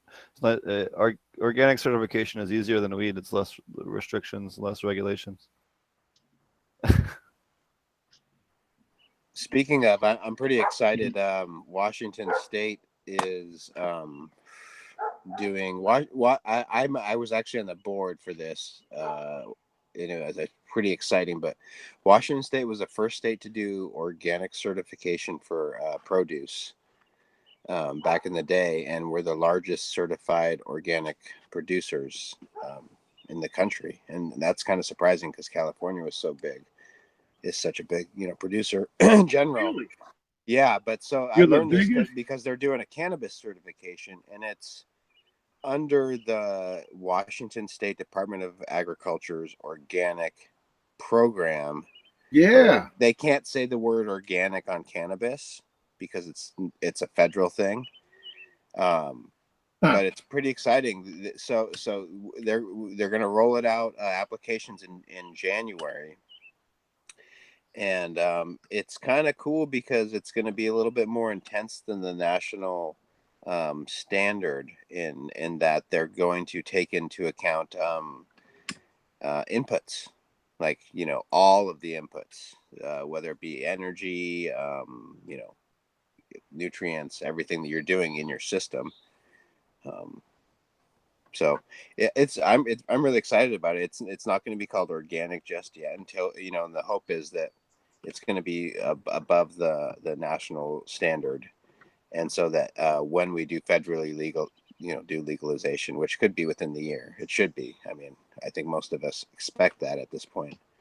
Then we'll be able to put that organic word on there. But until then, it's exciting for those of us who are in the legal market, because it's such a challenge, and price, the race to the bottom is just, it's real. People are really selling pounds of weed for $250 of fire, fire conventional hydroponic weed.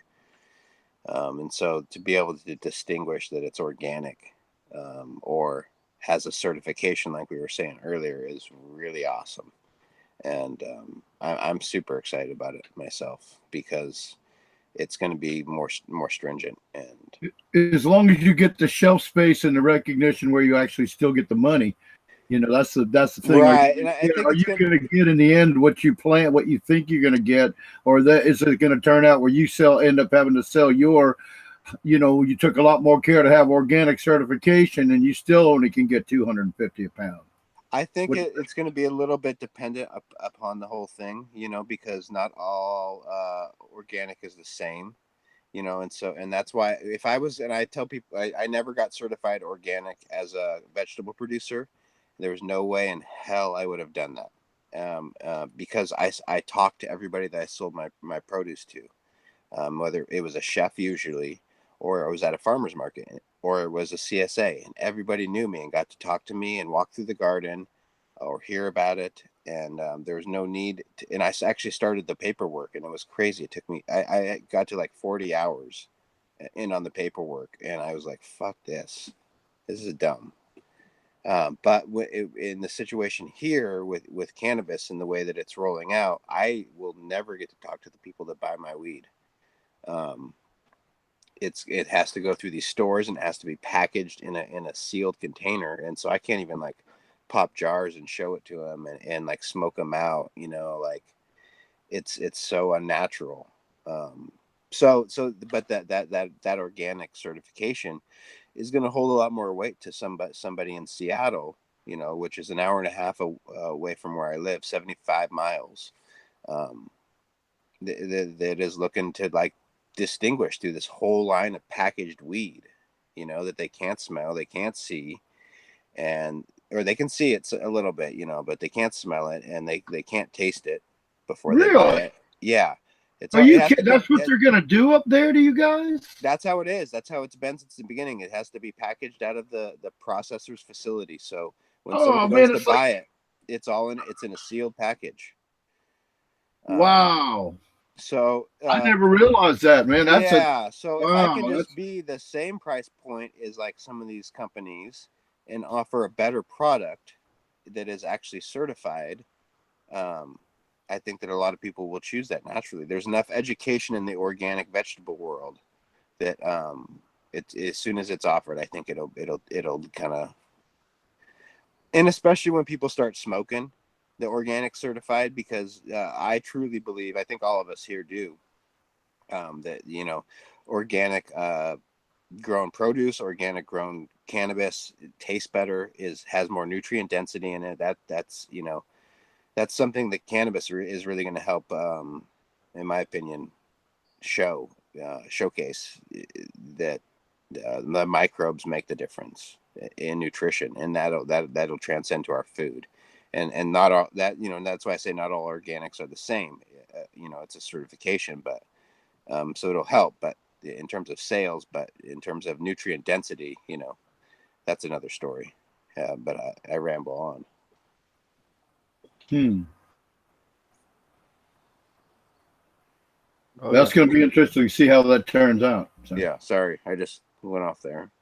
No, I had something for you, and I got distracted because I was going to lead you on, but I lost my train of thought too. Someone says, I like the Dragonfly Earth medicine dem pure certification. Hell yeah, dude! I'm working on doing that. We only have one person in Washington State that's dem pure certified, and it's he just came online in the 502 scene. It's Pacific Northwest Roots, Kaya, also worldwide roots. But yeah, so there's no one else in Washington State that's certified but me and a guy here in the same county as me, Eagle Trees. You guys should check him out. He does a really cool thing. He grows full term outdoor up in the mountains up here in Washington, where it's a lot colder than where I am. And so we're both interested in that, and have been talking to Josh and Kelly, and so we're just kind of it's a process, and we're all it's summer and we're working and gardening, but yeah, it's a pretty cool certification. It takes into account a lot more things than just inputs. You have to do I can't remember the number. I think 12, maybe 10, something like that. Closed loops, meaning where you're just closing some loops on your property. Maybe we feed the fish from our aquaponics system with some of the produce we grow in it, and we also eat the produce from that, and we feed our cannabis plants with the water from that. So that would be a closed loop. Or the chickens are eating the scraps from your dinner table, and you're eating the eggs from your chickens. Different things like that. So it kind of it's definitely more intense than what I'm talking about. But yeah, I can't speak to fully all the things. Just yeah, go ahead, Roger. Sometime. We need to get them back on again sometime. Yeah, we do need to get them back on. They're. I'm just so impressed with those guys. The more I see and learn about what they have been doing, they're fucking kick ass to hang out with and talk to in person. Like we all got a chance to hang out at the one conference, and they're just fucking awesome people, even outside of the work scene too. You've been talking about asking them to be back on the show. We were behind. We've had conversations of different people. We're dying to get back on because we so much enjoy, their expertise and everything. We're gonna have a cool thing for episode 100, but I think it would be cool to come back around with the guests that we've had on. I'm just stoner talk. And do like a smoke sesh where it's a little less intense, because we hit some hard shit because we're all so excited, but I still want to get Susan on as well. We need to get Susan on a smoke sesh. Yeah, and there's a lab in California that will take mail-in samples, and I want to get them on as well. So I know there's a lot of people in other areas that want to get their stuff tested, and got a couple of other cool guests lined up. We're also got Rasta Jeff from Grow From Your Heart podcast. He's in the lineup as well. So we got a whole bunch of cool people coming on the show. Yeah, that's an idea, man. I'd like to be a company that's doing testing. That's going to be once that industry shoot up, you're going to have to start watching out who you send your samples to. So Definitely. Or who you buy the weed that's tested. Cool extraction as well.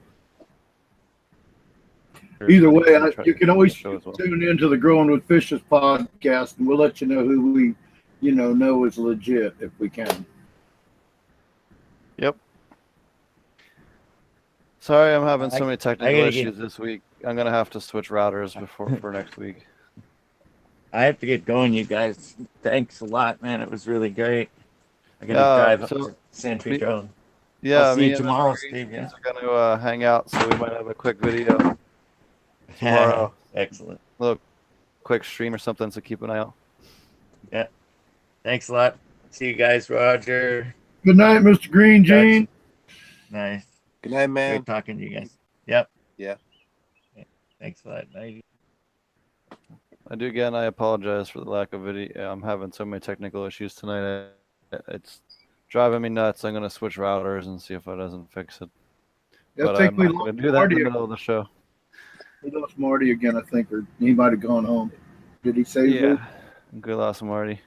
You guys want to wrap things up? Are you? Hold on. I was gonna say. So the other stuff that I grow, I've grown all different kinds. I've grown fruit trees and giant dual root zone 55-gallon drums, which was kind of cool. And then I've done a whole bunch of other fruiting crops and DRs, dual root zones and media beds, all different varieties of pretty much everything in vertical towers and raft beds, you name it. So if there's any kind of crops, anyone in chat have any questions on any kind of vegetables or how to grow anything in particular? Or does any of the panelists have any questions? I want to get some of those tobacco seeds. Tobacco seeds? Was it we were talking about that offline last week, or was that online? Oh, I missed that. Well, I've had, A couple weeks ago, I I guess. missed a show a couple weeks ago because I was tired. Yeah, I live in a place where I don't know if I can or not, but right down the road there's an old tobacco farm, and they've always had their own tobacco seeds. I don't know how that'll work for you. Of course, I don't know. Are you privy to any tobacco that's indigenous of the Northwest? I have an extensive tobacco seed collection he's referring.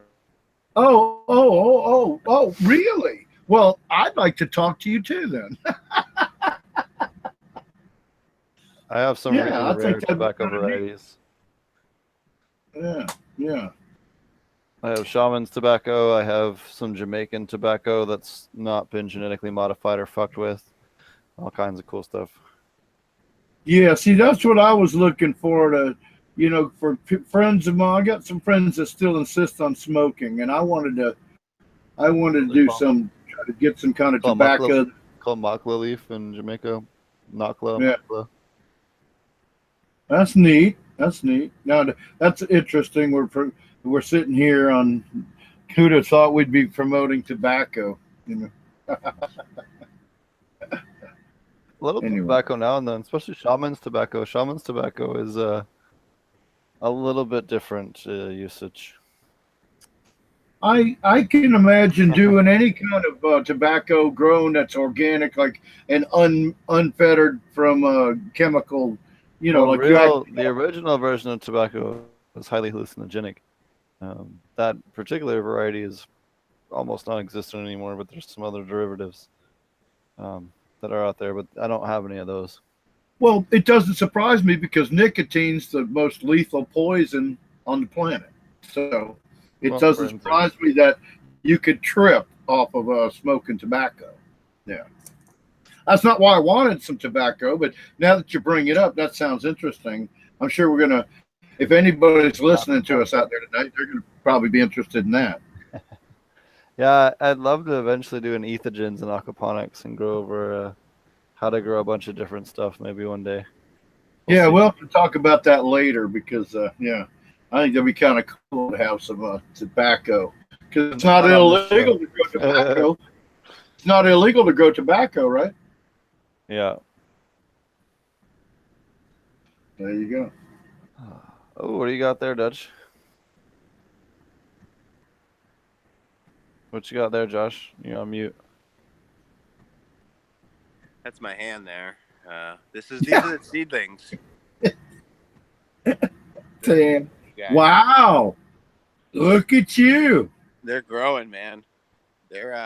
I'll try to get in here and show you some of these stalks. And I've pulled most of the males out, but right there's my thumb next to it. Can you guys see that? These are big stalks, even all the way up. Here's my thumb. Let's see if I can get it in the video. Next to that stalk, almost to the top, dude. And I got a big thumb. I'm a big dude. I like seeds. I'm just like getting more into it. It's cool. So they're jamming. And then we got this bed over here. that's built and getting planted out.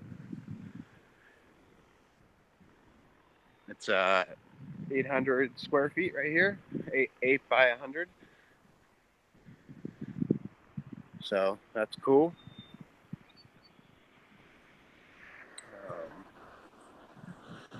Yeah.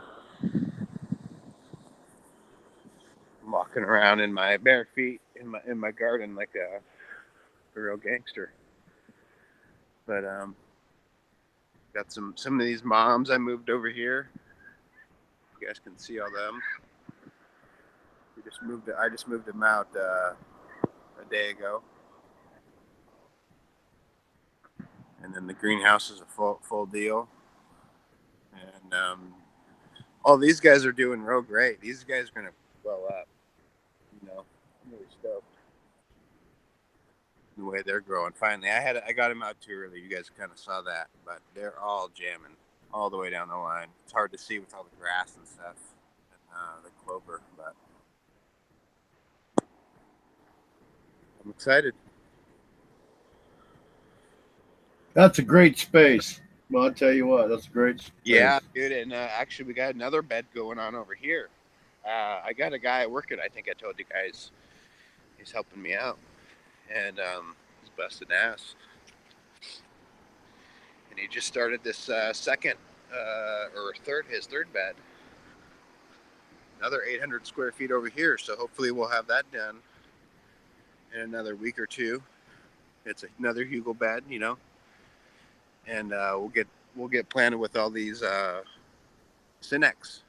So I have the plants, you know, just to kind of, can we build the beds fast enough? Wow. That is neat. Yeah. So you're going to have another room for another one of those over towards the fence too, huh? Yeah. So the plan is, well, you know, building it in such a way that I can put. That's what it looks like anyway to me. Like you got. So that I can put greenhouses over the top. So I'll do. Oh, yeah. Okay. Yeah. Now you really sound like, I love that. That's kind of how I do. You're building it so that you can throw a greenhouse over all of it when you're done. Okay. Exactly. And there'll be I love it. I love it. 5 greenhouses in the space. With a duck pond up there, and then a creek that goes down the middle. Now all right. Now one has to think duck pond, duck shit. You're not worried about any contamination? No, because I'm gonna have it moving, and I'm gonna have it filtered, and I'll test it.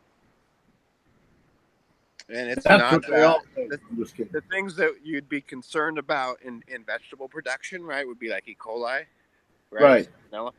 But that is we're not growing lettuce. We're growing cannabis plants, and the water is so far away from the flowers, so it's a non-issue. Good point. See, that's good. Yeah, because that's what it's all about, the E. coli. And it's right. Yeah, we're not like a lettuce or something that's like closer to the ground.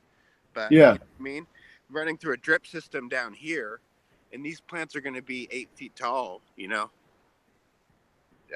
the flowers are going to be like 3 feet away from where the water drips out into the soil.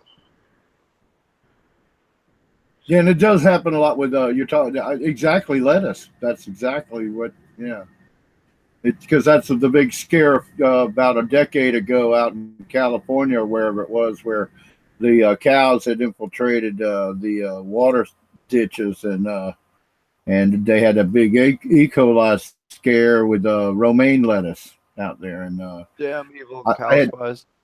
Huh? Damn evil cow spies. Yeah, well, anyway, I had a friend that shut down he had a successful romaine lettuce operation, and he had shut the whole thing down because even over here, just because somebody had something over there in California happen, people over here, I couldn't believe it, but people over here wouldn't buy romaine lettuce. So he ended up having to shut his operation down. So the big companies, I won't mention any names. I don't want to be sued. And I don't want to lose my standing in case I want to go sell vegetables to them either.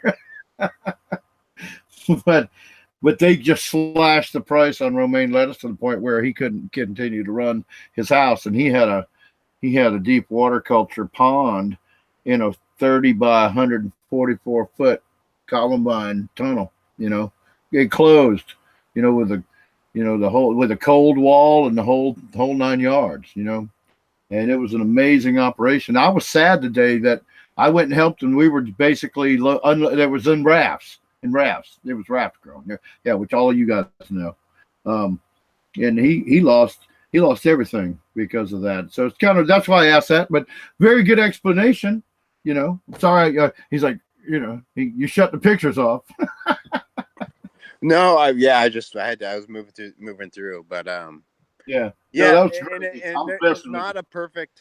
I don't think anybody should go and like mimic this. Just this is not dialed yet, right?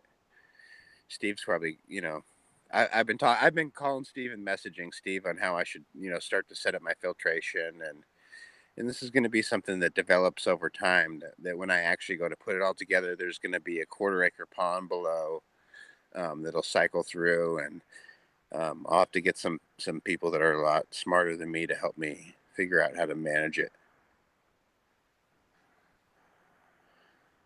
And I think you'll do okay. I think you'll do just fine with the advice of people you already know. I think I think so too.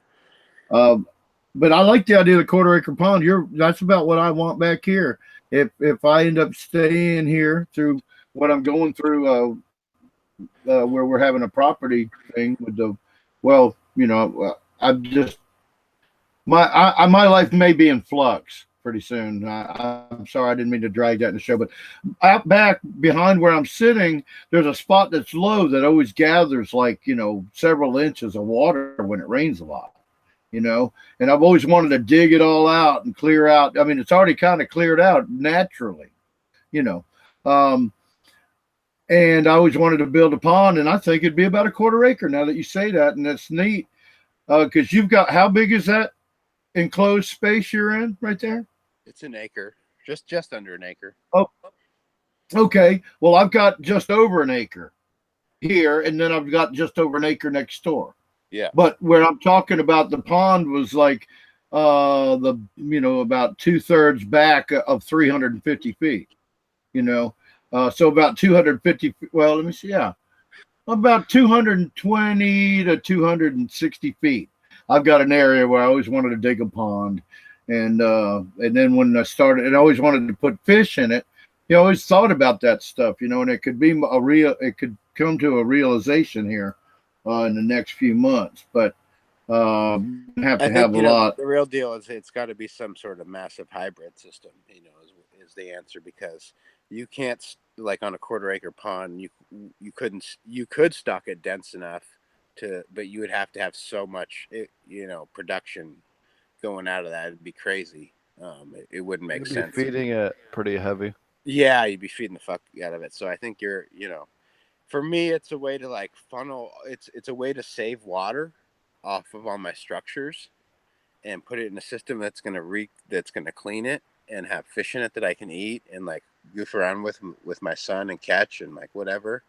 Well, that's what I'm doing. That, I can take it and use it in my garden, but I'm gonna have to like break it down into different ways before I apply it. I can't just like send it into those drip systems, for example, because it'll create a huge biofilm and clog it up over time, and then I have to rebuy, that plastic, fuel based product. No, I was talking about having like a fish place too, and then you might be able to use it here and there. I wasn't trying to run a big aquaponics system off of it. I was just saying I wanted a pond, and it was about a 1/4 acre too, to put fish in. And I don't know if I was really thinking about fishing. I guess deep down, you probably think one day you might be able to fish, but that's a big thing too. To build a pond here, I'm not sure what you have to do there. But to build a pond here, you have to go. It's very expensive because you have to. There's a lot of lining. Some places you can dig an area out and it'll hold water. No Yeah, better. I'm in clay, and the laws here are all for it. As long, for agriculture, and water storage, it's like they're all about it. So, But you have to. But you're going to have to. So when you build your pond, though, well, now we're just maybe going back into a somewhere we discuss something people can learn something from. Here, I would have to do all the lining and buy all the proper vinyl and all that to line the pond. Would you have to do? Do you have to put all your pond liner and stuff like that down up there too? I don't think I will because I'm a severely. It's clay, layers and layers of clay. So I think that if I funnel all the water from my structures, because it rains so much here, oh shit, the saltinator. If I send all the water from my structures into it, it's gonna be constantly full. That's pretty neat. I can't do that here. I don't know. I don't know that for a fact. I haven't done it, but yeah. It makes sense from what I've read and learned, and I'm gonna have to get some people that know a little bit more about pond building than what I've Googled on the internet so far.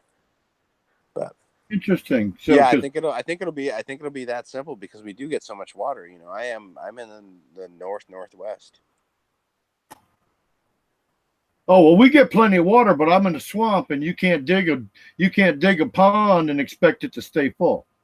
It it might, but it wouldn't be used. Well, I don't know. You might be able to. You can probably dig a big hole, and it's going to fill up with water most of the time. But right, it wouldn't. that's really why should I'm have a thinking liner. a big enough hole. There's a clay that you can buy called Leonardite, I think it's called. Right. Leonardite. I might be wrong on that. There's a particular type of clay that you can buy that actually will help seal it and make it watertight. Right. I don't remember the name of it. I think it's Leonardite, but I could be wrong. I'm not sure that it is Leonardite, but I don't know. I wouldn't argue that it isn't. But, let me Google it. Hold on. I Googled that shit. But something like that isn't gonna mess. I have to, that's not gonna mess with the pH and fuck with the plants or leach anything unhealthy into, something like that. But I in my situation, I can't see myself doing a big liner. Okay, let me correct myself. It's bentonite. Bentonite. Bentonite. Yeah, but that's what they used to drill wells. I believe I believe has some harmful shit along with it. Depends on what you do. I used it a bunch in farm ponds and koi ponds to seal natural ones, and it worked. There's another one too. Hold on, let me look it up. There's two different ones that we used. There's bentonite, and then there's another one. Anyways, there's a red one as well. That's not gray or white. I can't remember the name of it at the moment. It's been a while. But you would just dump it in and sprinkle it in, and it would help find those cracks and seal it up. Well, we've got a good bit of clay, but I think as you get down, we're not too far from the water table. So I don't know. Actually, I think about talking about it. If you actually dug the hole out, it may just fill up with water. I don't know. But the thing is containing it and making it healthy. That's why the stream and moving it. Yeah, that's the whole thing. Yeah. That's why I'm doing that whole thing. Is like the movement is what makes it healthy, and I'll make it a rock stream that it's like it'll be like a mini rapid, right? Okay. That's what you need, rocks and aeration to make all that. That's how nature does this shit. You can have sand in that too. A sand filter. Well, a lot of people use sand with rocks too. I mean, I don't know. I'm developing the idea.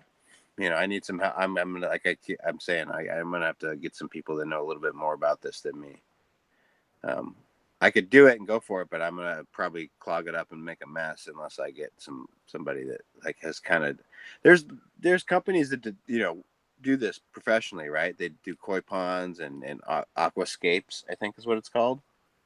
Yeah, exactly. So someone like that is really skilled in aquascaping might be really beneficial. Actually, I used to run a aquascape certified facility. Yeah. So Steve is the guy that needs to just come do this. Yeah. No, there's some tricks to it. You put a sub liner in, you put the liner in, and then you put another sub liner or two on top, and you can put your rock on, and it won't puncture your liner or anything. It's all different kinds of tricks you can do. That's what I was talking about earlier. Subliners. You dig a hole, you put subliners down so you can control. Then you have a control. Yeah, the best subliner out there is you go to your local carpet store and you get all the big carpet, yeah, all the old carpet and carpet liner, and you throw that in your hole before you put your liner down. It's free, and most of it doesn't break down for 100 years or more, so it's fine. You talk about carpet padding? Carpet padding and carpet, all that synthetic carpet. It's just plastic. Yeah. It's like basically it'll last forever. It's great pond liner, pre-liner to keep the rocks and the roots and shit off of. Right, and then put your inner liner on top of it. Yep. Yeah, Yep. Good idea. All right. Yeah, because that's all they do there. It's a padding. Basically what if you buy the high dollar stuff, they're selling you padding of some sort. Yep. It's probably poly of some sort too, like you said. So. Well, they have they do make a tougher one that I like to use on top of the liner if I'm gonna put stone or rock in it. But alrighty, we're kind of getting up almost to 9 o'clock. Do you guys want to wrap things up? It's been a little bit of a sloppier episode than normal. Yeah, we're just going on. All right. If you guys why don't you tell everybody how to find you, Dutch? On Instagram, mostly Dutch Blooms. Cool. What about you, Roger? And you can find me at ilovegrowingmarijuana.com here on the show Thursday nights. And I've got some other projects in the works, but as always, they're in the works. So we won't talk about them right tonight. Yep. And then we got a forum over there for aquaponic cannabis growers. Be sure to check it out. He's got our own section for us over there. So. Oh yeah, we welcome any of you that want to discuss show your systems off and invite new growers that would like to possibly go and convince them to use aquaponics as the way to grow. You're more than welcome to come over there and give it a shot. Yep. And thanks. You can find me at Potent Ponics on YouTube. You can also find us on SoundCloud, iTunes, Google Play. Weed TV, big shout out to Weed TV. At some point here in the near future, we'll be switching to fully streaming over to them. Again, I'm still trying to work out some kinks before I can make sure it's 100% smooth every episode. I don't want to fully commit to killing it off on the other one. But what we're about getting iHeartRadio? We're on iHeartRadio. Thank you. We're on pretty much anything that has a podcast at this point. Stitcher, all that stuff. Speaker.com, pretty much everything. And then also check me out at ouroborosfarms.com. We have a whole bunch of different classes: medicinal herbs, cannabis, commercial classes, 101, 102, advanced aquaponics, all different kinds of stuff. We'll also be having some cool guest speakers. We have a guy coming in to speak on honey. We have a guy, a whole bunch of other stuff. And then we're again rescheduling that we were originally going to have in July for later in the year because of some scheduling conflicts. So I really appreciate all the hard work that Josh put in, and we will reschedule it for a little bit later in the year because of some last minute issues we're running into. So thanks a lot, and we will be back again next week. Again, sorry about the last couple of weeks. It's been a little crazy. I've been traveling a lot. Things should be back to normal from now on, at least for a little while. So thanks a lot, and we'll catch you guys again later. Take care.